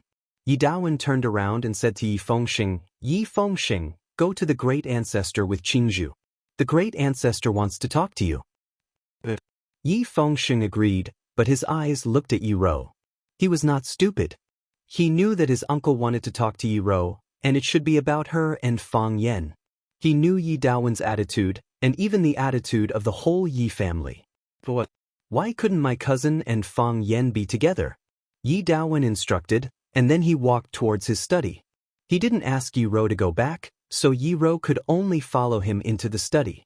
While Bai Lilu was making trouble outside, Yi Daowen was probably reading in the study. When he came back again, the tea in the cup was still steaming, and an ancient book was open on the table. Yi Rou glanced at the title of the book, Notes on Kung Fu of the Southern School. Yi Daowen walked to the windowsill and opened the window. Looking at the gloomy sky outside, he said, I'm afraid it's going to rain again. Yi Rou didn't say anything. She went straight to the bookshelf, took out a book, and casually flipped through it. Yi Daowen held the teacup and took a sip of tea. He looked at his daughter in front of him with a headache. There were thousands of words in his heart, but he didn't know how to say them. They had their own position, and they had to protect the Yi family's position. However, Yi Rou was obviously different from what they thought. She was a girl, and she had a man she liked. She was going to marry him, and as a father, he should give her his blessing. The sad thing was that he couldn't let her walk on that path. He had thought about this problem countless times in his heart. The three brothers had gathered together and discussed their opinions. The decision had been made a long time ago, but they had never had a good talk with Yi Rou. At that time, they all felt that this matter was not urgent, or they hadn't found a more suitable opportunity. But now they had to talk about it. When he walked out just now, he saw Fang Yan holding his daughter in front of others. With Yi Rou's character, she didn't refuse to push Fang Yan away. Yi Daowen knew that it was a little too late. While Yi Daowen was still deliberating over his words, Yi Rou had already spoken first, saying, You can find a reason to convince me. Yi Daowen stared blankly for a moment before drinking another mouthful of fragrant tea. Originally, this top-grade dragon tongue orchid was fragrant, but now, he felt that there was a bitter taste in his mouth. He must be feeling bitter, right? With this in mind, Yi Daowen said, It's impossible for you and Fang Yan. Reason, Yi Rou said. Her eyes were still on the book in her hand, and her voice was very calm. There was no sign of agitation or anger. She seemed to be saying, Give me a reason. As long as you give me a reason, I will be convinced. However, Yi Daowen knew that it was difficult to convince his daughter. His train of thought was interrupted by his daughter's sudden words. Yi Daowen could only reorganize his words and say, Although you failed to climb the heavenly law this time, you're still young. You're the child with the best aptitude in our Yi family.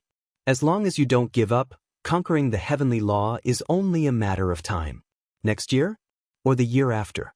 At that time, our Yi family will have a heavenly law expert. Do you know how many years we've been waiting for this? We often say, it's difficult to enter the path of the divine fist. The Bailey family has practiced the fist for generations, but they've never been able to enter the path. We've waited for so many years and hoped for so many years, but there's not a single heavenly law expert. What about our Yi family? Our Yi family's hope is on you, and our Yi family's honor is also on you. The Yi family has a heavenly law expert, and the Yi family once had a heavenly law expert. Others might say that many years ago, the Yi family also had a heavenly law expert. In the end, there was a heavenly law expert. The Yi family needs you, needs this honor, and needs this history.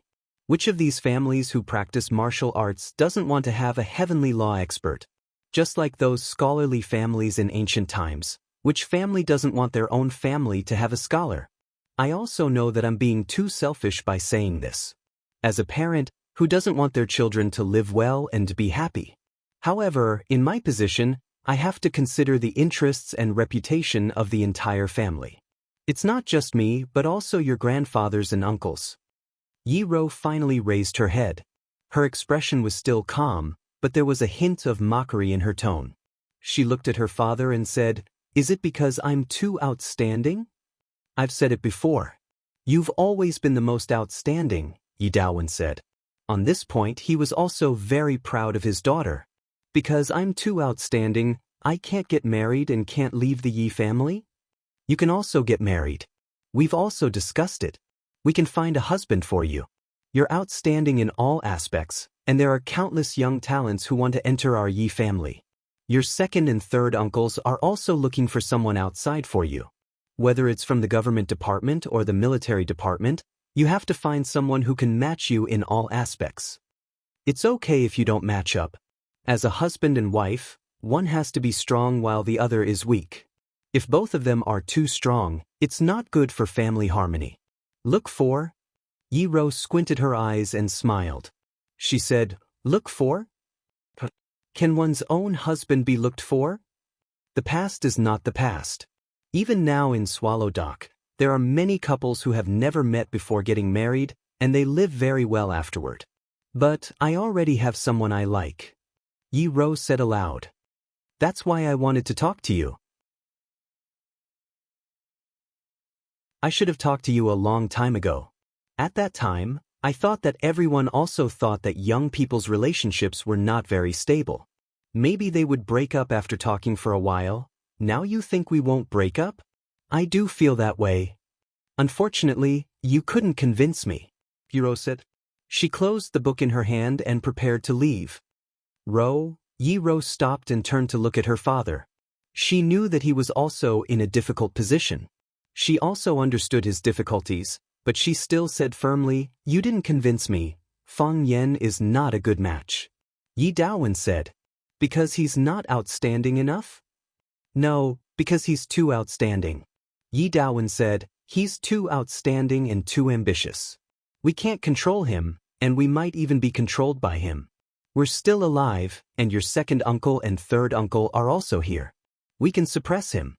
If we're not here and we're all old, do you think there's anyone in the next generation of the Yi family who can suppress him? Isn't that good? If we can't suppress him, then let him become one of us, let him become one of our family. Isn't that good? Haven't we discussed this matter already? Your second uncle has talked to him in front of everyone. If he's willing to marry into the Yi family, and if the children you have are willing to have the surname Yi, we will not object to your marriage. We will even raise our hands in approval." But he refused. He's not willing. The Yi family's expectations of you are too high. Everyone is waiting for you to climb the heavenly Dao. If you succeed, you'll be our Yi family's heavenly Dao expert. If you marry into the Fang family, you'll become the Fang family's heavenly Dao expert. At that time, will there still be people who will say, "Oh, Yi Ro, that's the Yi family's heavenly Dao expert"? Will there be people who think that? But I failed, but one day you'll succeed. What if I can't succeed in my entire life? Yi Daowen used his palm to rub the rim of the teacup. He sighed softly and said, "You're sulking like this. I know you have grievances in your heart. Saying these things to you makes me feel bad. But you're still the Yi family's bloodline. You have to think of yourself as a part of the Yi family. If I marry into the Fang family, then I'm no longer a member of the Yi family? Yes, of course. But you're even more of a member of the Fang family. Yi Daowen clenched the rim of his teacup tightly and said, if, and I'm saying if, a conflict occurs between the Yi family and the Fang family, which side will you stand on? You see, you're also in a difficult position, right? I'll try my best to avoid this kind of thing from happening. It's too difficult.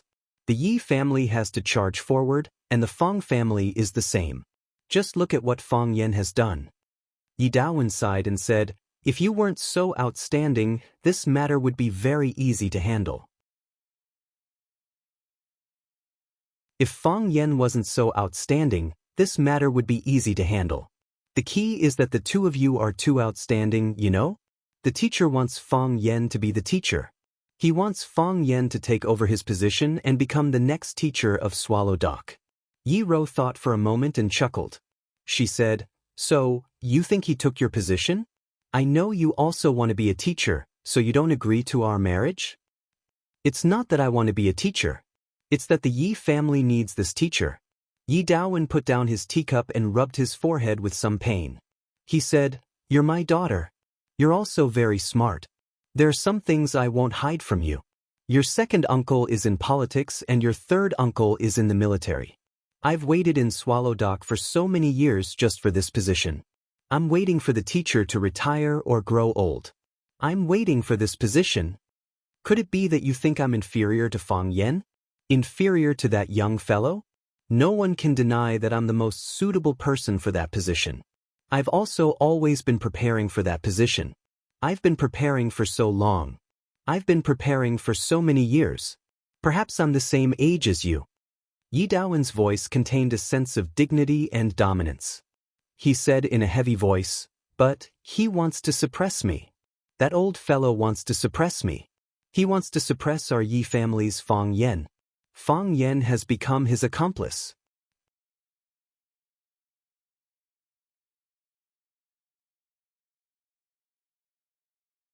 Chapter 720. The sky was gray, and dark clouds were rolling. It was as if a huge cloth was about to cover the sky. The wind had stopped, but the rain arrows that could pierce through the darkness didn't fall in time. She felt like she was surrounded by a dome, and it was so oppressive that she couldn't breathe. Although the windows were open, the room still made her feel restless. She had the urge and desire to walk out of the room, to the yard, and into the rain. It would be best if there was a heavy rain. Yi Ro stood at the door and thought for a long time. She said, if Fang Yan can become a teacher of Swallow Dock, I'll be happy. Oh. Yi Daowen shouted. Between him and Fang Yan, his daughter was supporting another man. It made him very uncomfortable as a father. Yi Ro wasn't overwhelmed by her father's aura. She still looked calm. She sighed softly. This choice made her feel very uncomfortable. It's not that Fang Yan is more important than you. You're my father. You gave me everything I have. In my heart, no one is more important than you, Yi Ro said softly, as if she was explaining something. But Fang Yan is indeed more suitable than you. He's capable, intelligent, and selfless. Or rather, he doesn't have too much selfishness. He wants Swallow Dock to be Swallow Dock. He respects it and doesn't want to use it to achieve his own achievements and ambitions. That's because he hasn't reached that position yet. When he becomes a teacher of Swallow Dock, when he has enough power, his ambition will be greater than anyone else's. He won't be able to suppress it. Anyone in that position would have done the same thing. What about a teacher? A teacher is still a teacher. A former teacher is still a teacher. What makes you think I can't be a teacher? What makes you think I can't be a teacher like Long Qianxiang? Because you want too much. What about Fang Yan? His thoughts are more complicated, and his methods are more ruthless. But he's a good person, Yi Ro said softly. Even if he wants something, he'll do it in a righteous way. He won't hurt those innocent people. It's just a one-sided story. Also, Yi Wen-ro turned around and looked at Yi Daowen's face that was dark from anger. She said, you said that you waited for many years. You said that you stayed in Swallow Dock for the position of teacher. What if Bai Xiu was still alive? If Bai Xiu was still alive, how would you treat him? Impudent. Yi Daowen shouted in a stern voice. There are many smart people in this world, Yi Rose said fearlessly. Her voice was still soft, as if she was worried that someone outside would hear her.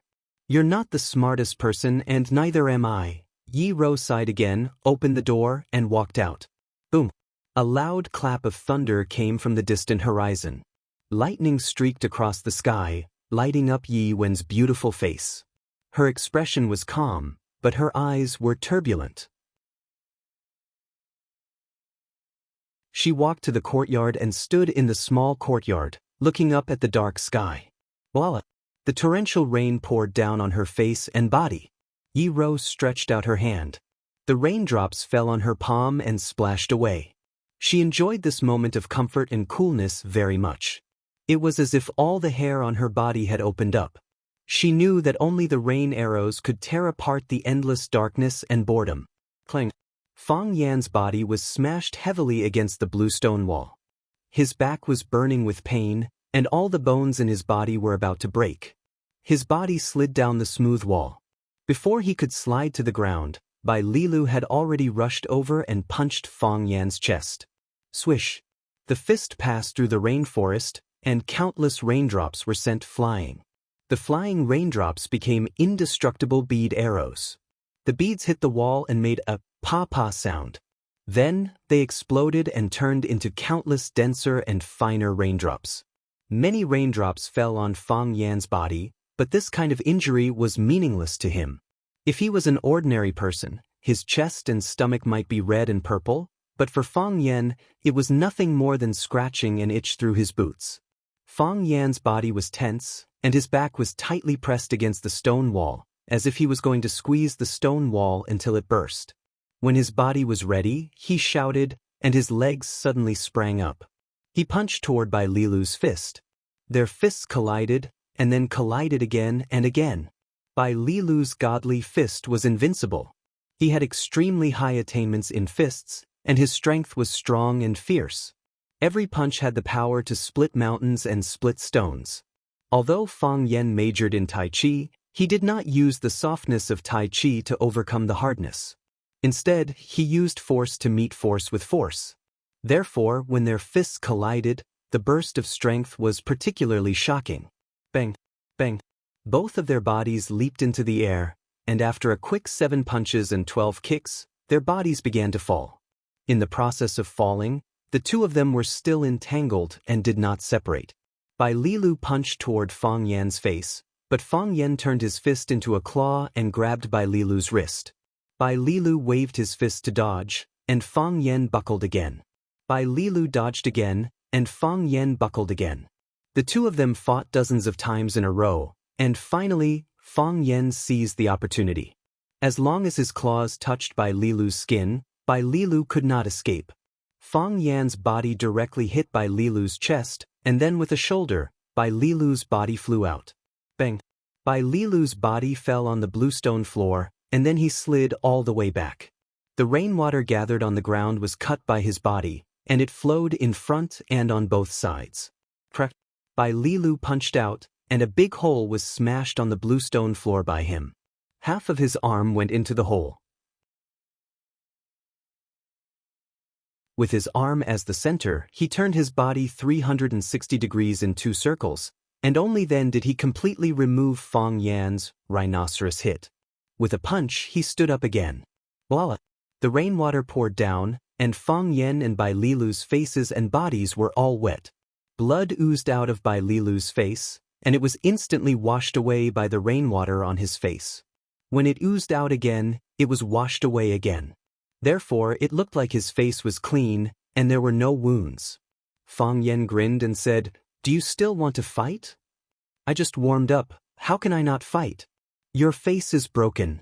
Fang Yan pointed to the wound on his face and said, "Cut the crap." Bai Lilu's shoes stepped on the floor, and the rainwater on the ground was pushed away by his powerful inner force. Then, his body rushed straight in the direction of Fang Yan. While sprinting, his right hand clenched into a fist. His fist faintly glowed with blue light, and the wet back of his hand instantly became dry. The rain was still light, but the pervasive raindrops splashed everywhere when they fell around his fist. Even more raindrops didn't have a chance to fly out, and as soon as they came into contact with the blue light, they immediately melted into transparent gas. He was like a fierce horse, and his fist energy was everywhere.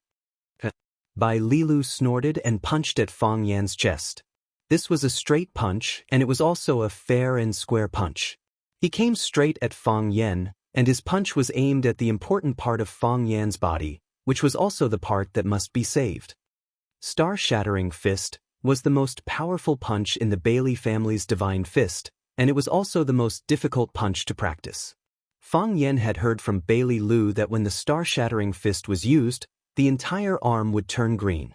This was because all the energy in the body was gathered in that arm. A person's body might not be able to withstand the boundless energy and explode. However, the people of the Bailey family practiced skin and bones since they were young, and their bodies were extremely strong. Only their tyrannical and strong bodies could withstand such a method of exertion of strength qi. Bai Lilu had actually learned the star-shattering fist. Soon, Fang Yan shook his head.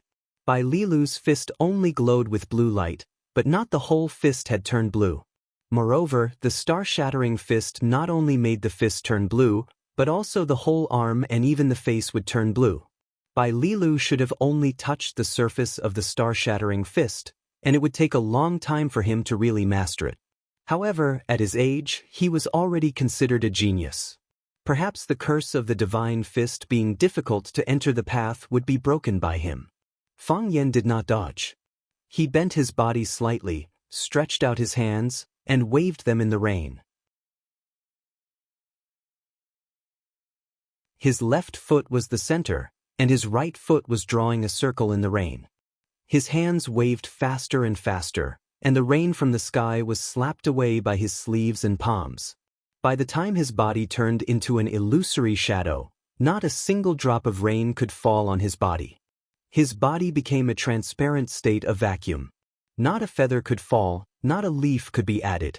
Those who could practice to this level could already be called Grandmaster of Tai Chi. When Fang Yan waved Tai Chi, even the heavy rain could not fall on him. He was simply a monster that everyone feared. Bai Lilu sprinted in the rain, and his fist was getting closer and closer to Fang Yan's chest. In the process of running, the color of Bai Lilu's fist became darker, and the green light gradually converged, slowly shrinking into his flesh. Star-shattering fist. This was the real star-shattering fist. I've been tricked. Fang Yan was shocked. Bai Lilu, this bastard, actually hid his strength at this critical moment. He wanted to give Fang Yan a fatal blow at this moment. Bai Lilu punched Fang Yan's chest, and Fang Yan's body flew out.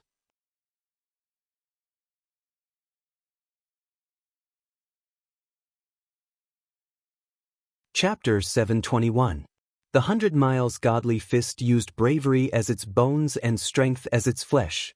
It was brave and unyielding when fighting with others, fearless. In the past, when Fang Yan and Bai Lilu fought, they were fighting to the death. It looked like they were fighting with their lives on the line. Neither of them would hold back. Fang Yan never thought that Bai Lilu would learn the star-shattering fist after not seeing him for a while. Fang Yan never thought that Bai Lilu would learn to hide his strength during the fight. Was this the Bai Lilu he knew? Was this the Bai Lilu family's man? Fang Yan despised him in his heart. Bai Lilu's punch was unstoppable. Before the punch arrived, the qi came first. Fang Yan's body bent and flew backward, as if he had been struck by a powerful force and collided with a powerful force. Bai Lilu's body was still in the charging position. His body was still flying in the air, and his fist was still in the forward position. On the surface, it seemed that Bai Lilu had a big advantage. Fang Yan was sent flying by his punch. But Bai Lilu knew that this guy was using Tai Chi's drunken crane riding the wind to reduce his strength. When he punched, it was like hitting a pile of cotton wool. The more strength he exerted, the faster the cotton wadding retreated. But could a stone hurt the cotton wool? That was obviously impossible. Drunken crane riding the wind, what a hateful movement. Bai Lilu thought angrily. He thought of the Fang family's genius martial artist, Mo Qingdi. When he was at his peak, his tendons were cut off by the dragon god and he fell to rock bottom. He lived on wine and sleep every day. But at that time, he created this desireless movement technique, drunken crane riding the wind. Everyone knew that he went to the cold land to look for the ice dragon's bloodline. Many people were suspicious and sympathetic of this behavior. Ice dragon? That was a legendary monster. How was it possible to find it? They knew that Mo Qingdi might never come back. A prodigy of a generation had fallen from grace just like that. People couldn't help but sigh in regret. When Mo Xiaodi was at his peak, Bai Lilu's target had always been him.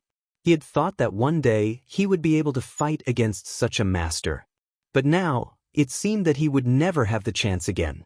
Logically speaking, Bai Lilu's punch, which had been accumulating power for a long time, should have missed, because he didn't even touch Fang Yan's body. However, he did not give up. He did not even change his move. His body flew even faster, drenched in the torrential rain and facing the cold wind. His entire palm had turned green. Although the green color was faint, it proved that he had comprehended the star-shattering fist for some time. Fang Yan retreated and rushed forward.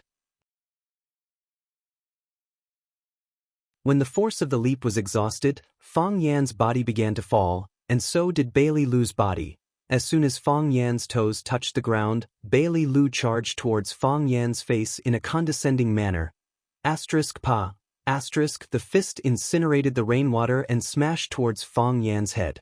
Fang Yan's feet were like a pair of ice skates gliding on the water, and Bai Lilu's body was also chasing after him.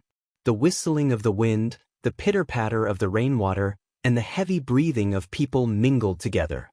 Fang Yan retreated with drunken crane riding the wind in order to reduce the force of Bai Lilu's punch. Now, Fang Yan realized that this idea was too idealistic. Bai Lilu's star-shattering fist was ready but not released. Until now, the majestic force was still gathered on his fist and arm. In other words, if Fang Yan did not fight with him, his punch would always be a huge threat to Fang Yan. Fang Yan raised his hands and used the hands supporting the sky move. Bai Lilu threw out a punch and smashed it towards his palm. The fist and palm collided, making a crisp sound of impact. Kacha! Fang Yan's feet sank, and both of his legs stepped into the blue stone floor at the same time, all the way to his knees. The cracks on the stone floor were still extending outwards, and the sound of stones cracking could be heard in the surroundings. Kacha! Bai Lilu punched, but he did not stop there. With the help of the rebound force, his body leaped into the air, and then he landed again. Once again, he clenched his fist and punched towards Fang Yan's head. Fang Yan raised his hand again to block. Bang! The fist and palm collided again. Kacha! Fang Yan's legs continued to sink. Bai Lilu's body rebounded into the air again, and he once again swung his star-shattering fist from above. Fang Yan's body was like a wooden stake, being hit by a huge hammer again and again into the depths of the ground. Fang Yan's body sank, and both of his legs were almost completely submerged in the blue stone. He could feel the sharp stone fragments cutting his little brother between his legs. Bai Lilu's body flew into the air again, then he clenched his fists, and with strong winds and heavy rain he rushed towards Fang Yan. This was the last blow. It was also a fatal blow. Walala! His body fused with the torrential storm, like a blurry shadow, a bolt of lightning that was full of lethality. Then Bai Lilu punched again. Fang Yan raised his face, letting the bean-sized raindrops hit his cheeks, eyebrows, and eyes. The sky was gray, and covered by the curtain of rain. He could not see Bai Lilu's figure and expression at all. However, he could clearly see his fist, his cyan fist, which contained a violent power, was swung forward. Go to hell! Bai Lilu roared. Go to hell! Fang Yan also roared at the same time. This time, he did not use his hands to hold up the sky, but when Bai Lilu's fist was about to hit his head, he clenched his right fist and punched out.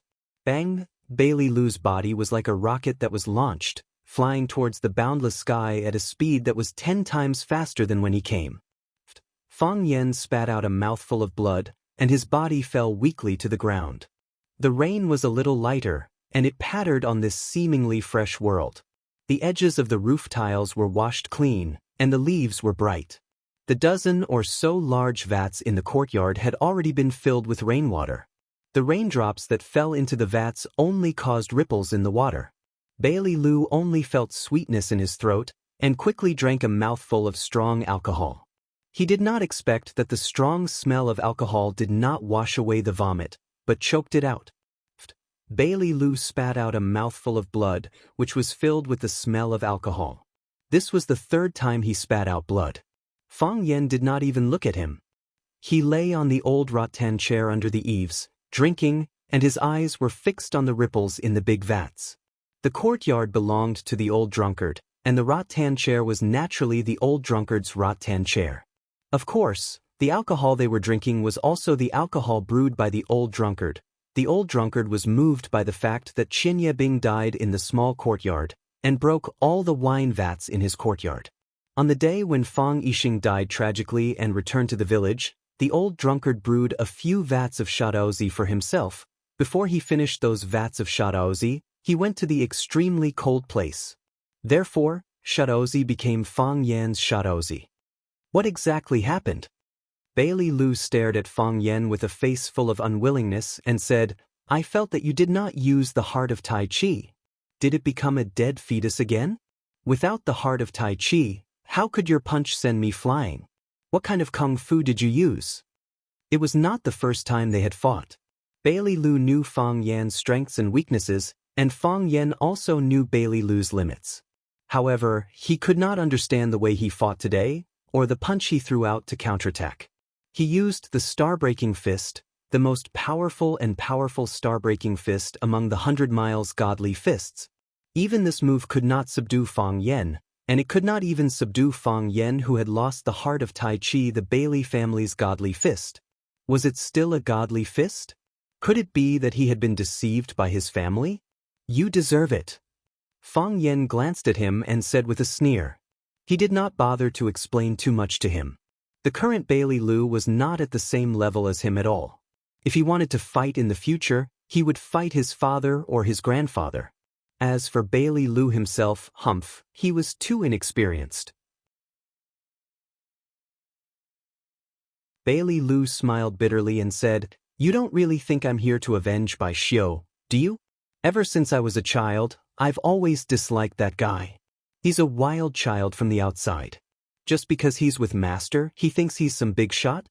If you hadn't killed him first, I would have come to him and taught him a lesson on how to be a man. Then why didn't you do it earlier?" Fang Yan said mockingly.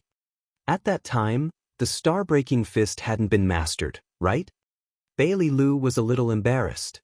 He drank another mouthful of liquor and said, "Bai Xiu, is he really dead?" "Dead," Fang Yan said straightforwardly. "It's good that he's dead." Bailey Lu sighed softly. "Although I used to think he was annoying, I didn't expect him to be so vicious. Such a guy actually appeared in our Swallow Fort. Master." In the end, Bailey Lu did not go too deep on the topic of Master. He looked at Fang Yan and said, "I heard that you came back to force the emperor to abdicate?" "It's not really to force the emperor to abdicate. I just want to find an answer," Fang Yan said. "Have you found the answer?" Fang Yan shook his head lightly and said, "I'm still looking." "If there's a need, you're willing to help?" "I mean, if there's a need for you," Bailey Lu said. Fang Yan squinted his eyes and smiled. He said, "Of course there's a need." Bailey Lu looked at Fang Yan with a puzzled expression. Fang Yan raised the bowl of liquor in his hand and said, to the old drunkard. Bailey Lu did not dare to call Mo Qingdi an old drunkard like Fang Yan. Although Mo Qingdi was not there, he still said respectfully, "To Elder Mo." Fang Yan drank all the xiaodao in the bowl in one gulp. Gasping for breath, he said, "Why did you come back this time?" "To marry Yi Ro," Bailey Lu said.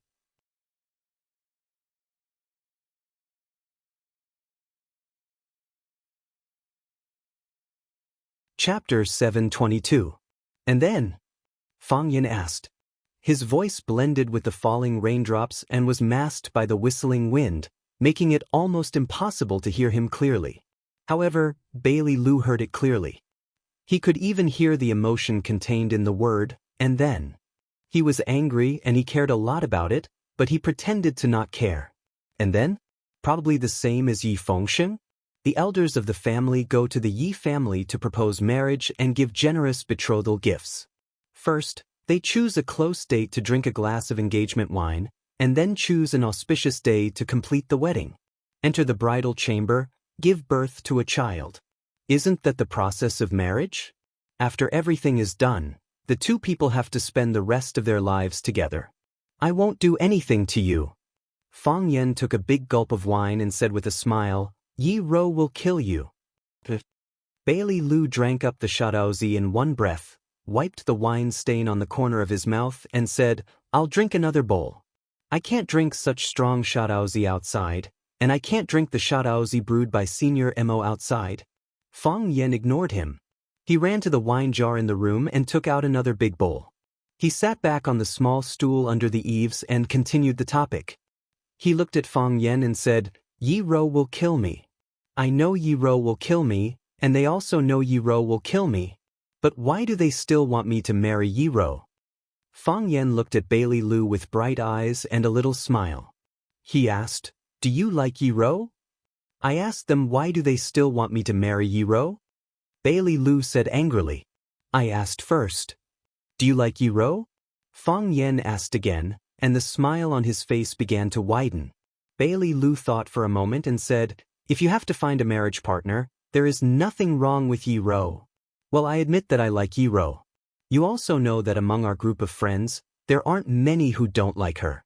At that time, we were a group of men hunting birds in the mountains and fishing in the water, but Yi Rou never played with us. Although we said she was unsociable and didn't like to play with such a girl, we actually hoped that she could be with us. If she inadvertently glanced at us, everyone's heart would pound violently, and their voices would become much louder, just like a group of little roosters that had been injected with hormones. Bai Lilu picked up the wine bowl and took a sip. He felt the strong aroma of the wine, but his eyes were fixed on the water droplets that continuously dripped from the eaves into the pool. The water droplets were like a thick transparent thread, creating small ripples in the small pool. If the water droplets were alive, would they merge with each other or be swallowed by the pool? Were their hearts filled with joy? At that time, we were all very envious and jealous of you. We wanted to play with Yi Rou, but we didn't know what reason to get close to her. You are different. Because of the competition every year, you two were born to be enemies. When a group of us stands together, when she looks over, her gaze will most likely be on you, although her gaze might not be kind. You can also go up and provoke her or even insult her, and then wait for her to retaliate. In fact, we are all envious of you. Fang Yan nodded, looked at Bai Lilu and said, So, you like Yi Rou, so you won't object to this marriage. Even if you object, you won't object so fiercely.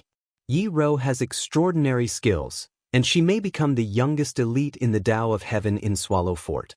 The Yi family is now like the sun in the sky. If you two get married, the Bailey family will also benefit a lot.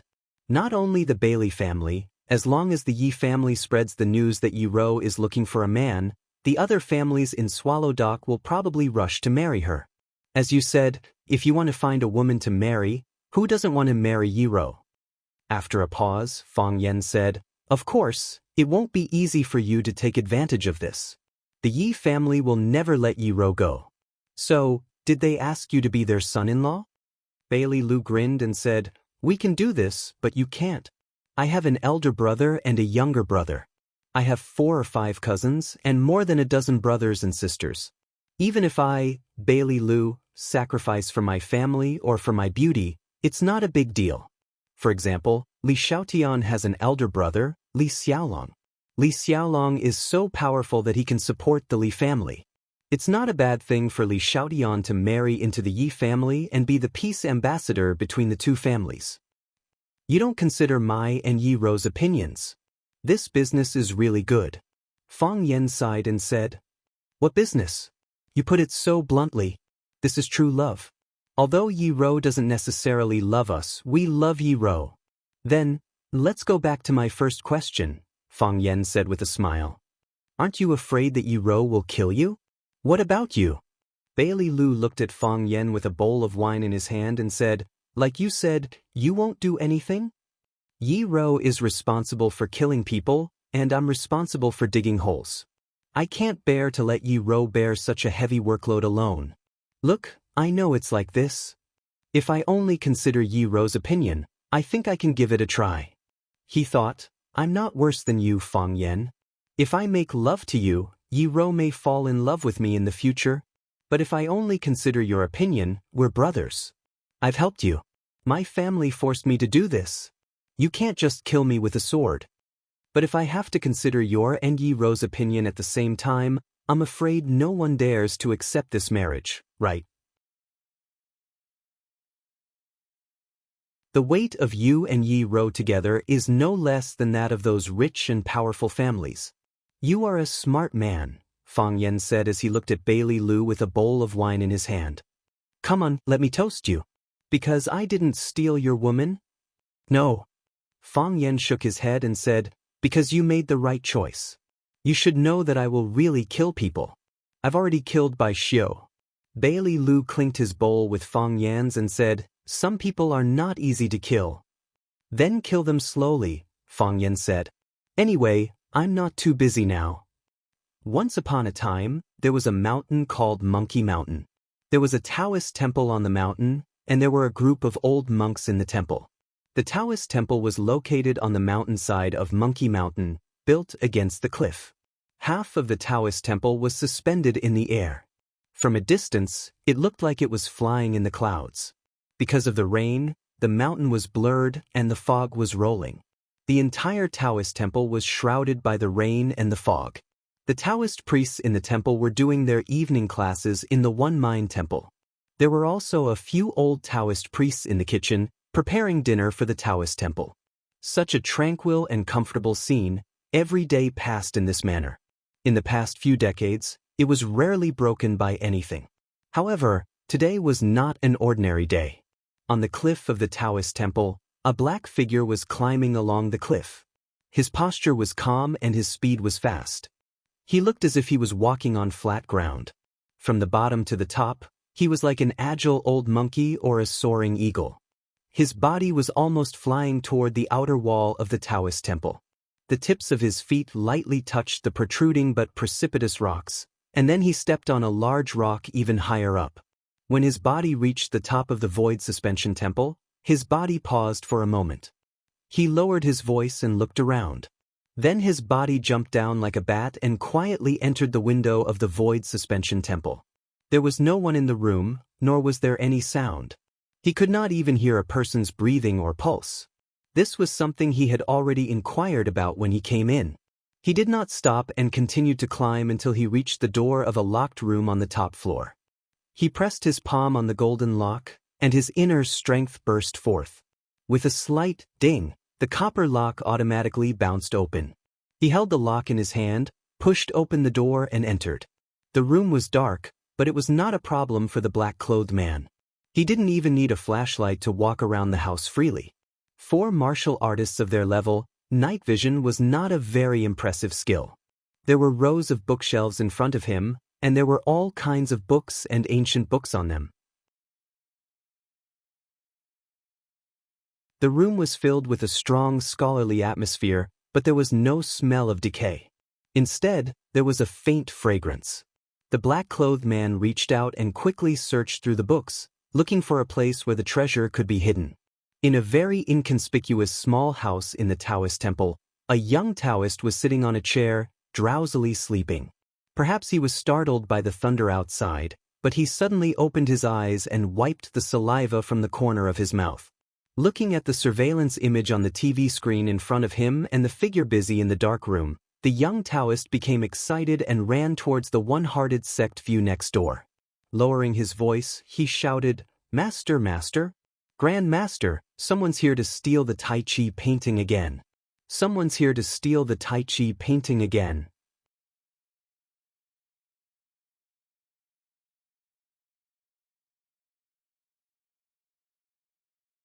Chapter 723. The sky was dark and misty, and the rain was hazy.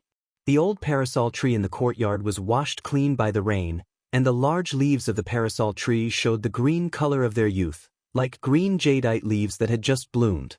There was an open vat under the Chinese parasol tree. The water in the broken vat was already full, and the new water flowed out, flowing into the stream next to the courtyard. Tiny ripples appeared on the surface of the water because of the newly fallen raindrops. Occasionally, large ripples would appear, stirring up the water in the vat, as if there was an invisible monster hiding at the bottom of the vat. However, it didn't show its head, and there was no way to see its true appearance. Splash! A big red fish emerged from the water, opening its mouth and spitting out bubbles, catching the rootless water falling from the sky. It seemed as if something had bitten its tail, and then it suddenly dove into the bottom of the pond. Splash! Water splashed everywhere, and the water swayed even more violently. With the heart of the water as the center, ripples began to spin in the vat. The black shadow was still searching in the room, flipping through the precious ancient books and then throwing them to the side. His movements were extremely fast, but he almost didn't make any sound. The room was still pitch black, and other than the flickering light from his pupils, it was difficult to see any other light. Swoosh! A cool breeze blew toward his back. If it was someone else, they would just think that there was a breeze blowing, and their back was slightly cold. However, for the black-robed man, even the slightest movement in the surrounding dozens of feet could not escape his perception. He didn't make any movements, but his body actually disappeared from where he stood. Crack! Countless fine threads of the horsetail whisk slapped the bookshelf, and the bookshelf was cut into countless pieces. That wasn't a natural wind, but a breeze caused by the attack of the horsetail whisk. After missing its attack, the horsetail whisk flicked, and it once again chased after the black-robed man not far away. This time, the direction of the horsetail whisk's attack was that pair of bright eyes. In this dark space, the pair of eyes were a little too bright. Swoosh! There was another faint breeze.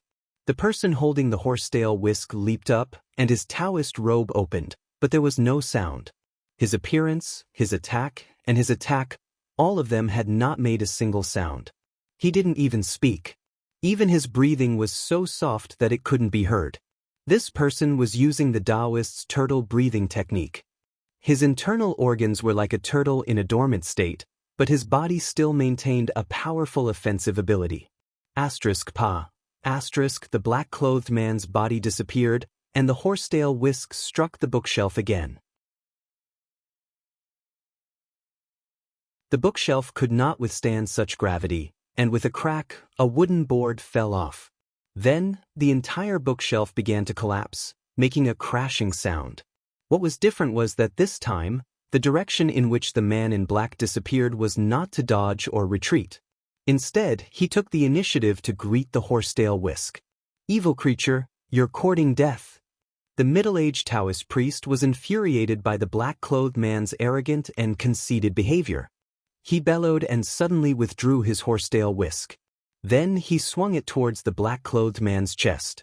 This time, the horsetail whisks were no longer gathered together. Instead, they were scattered and flew towards the man in black like countless flying needles. The fine threads on the horsetail whisk actually broke free from the handle and became a dense mass of deadly hidden weapons that covered all the important acupuncture points on the man's chest and face. "Ignorant child, don't scold me," the black-clothed man scolded, and at the same time he swung his palm out. If there were bystanders, they would definitely be amused by this scene. The black-clothed man came to steal someone's treasure, but after being caught red-handed, he did not want to let others scold him. This was truly tyrannical. What was even funnier was that he called a middle-aged Taoist priest a ignorant child. Whose child would grow up so quickly? This humble Taoist is Fragrant Flower Pavilion's book reader, Xianxia. For you. The Daoist sect had a saying, 3 secrets and 7 mysteries. The 3 secrets were the 3 top experts of the Ji generation, while the 7 mysteries were the heroes of the Xian generation. The 3 secrets and 7 mysteries each had their own strengths, and they were the backbone of the Daoist sect. 3 secrets and 7 mysteries. Let's see if you're fishing for fame. As the black-clothed man spoke, the wind from his large palm swept away the sword-like hard needles. Dong dong dong. The needles pierced into the wall or bookshelf, making dull sounds. Qin Shen was shocked. It was very common to use the strength of one's palm to deflect hidden weapons. However, what he swung out were countless hairs of the horsetail whisk, and he used the powerful technique of sweeping away an army of 1,000. Receiving one hidden weapon was not considered a skill, and receiving 3 to 5 hidden weapons was understandable. However, how much strength did one need to slap out thousands of hairs at the same time? Who was this person? How did he have such strength? While Xianxia was shocked, he already held the horsetail whisk and moved towards the black-clothed man. After the black-clothed man swatted away the hairs, his momentum did not decrease. He ignored the sharp handle in Xianxia's hand, and his palm landed on Xianxia's chest. Puff! Xianxia immediately spat out a mouthful of blood, and his body flew backwards.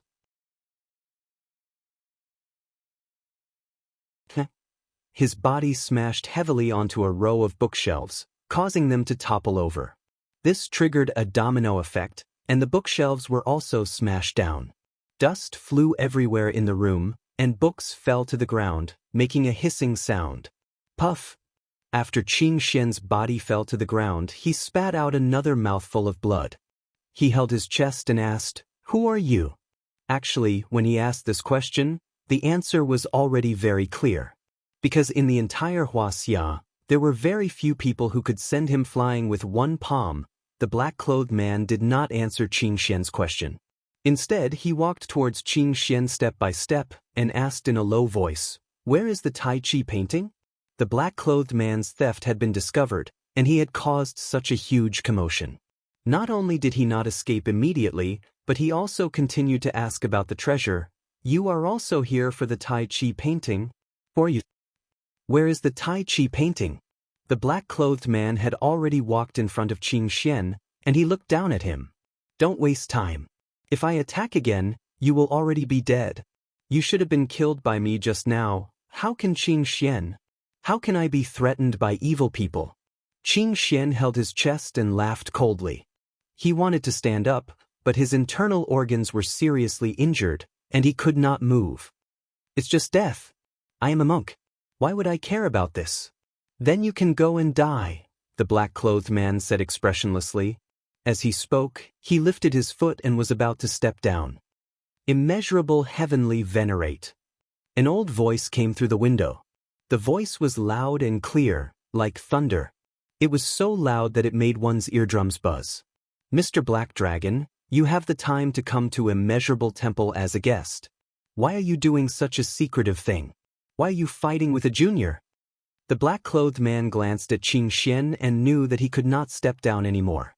The leader of the group had stood up, but he still attacked an injured junior. It was really embarrassing. "Old Daoist Taichung, you are not dead yet?" the black-clothed man shouted outside. The moment he spoke, the buzzing in his ears immediately disappeared. Using sound to attack the enemy and using sound to subdue the enemy was the principle of imbuing strength into one's voice. For experts of their level, there was nothing in the world that could not injure or subdue the enemy. "Who cares about life and death?" the old voice said with a smile. "Since Mr. Black Dragon is here, would you like to come out and meet me?" "Why not?" the black-clothed man said aloud. He slapped the tightly locked window of the house with his palm. The window made of rosewood shattered into sawdust and scattered in all directions. The black-clothed man's feet did not move. He did not need any leverage, but he had already flown out of the window.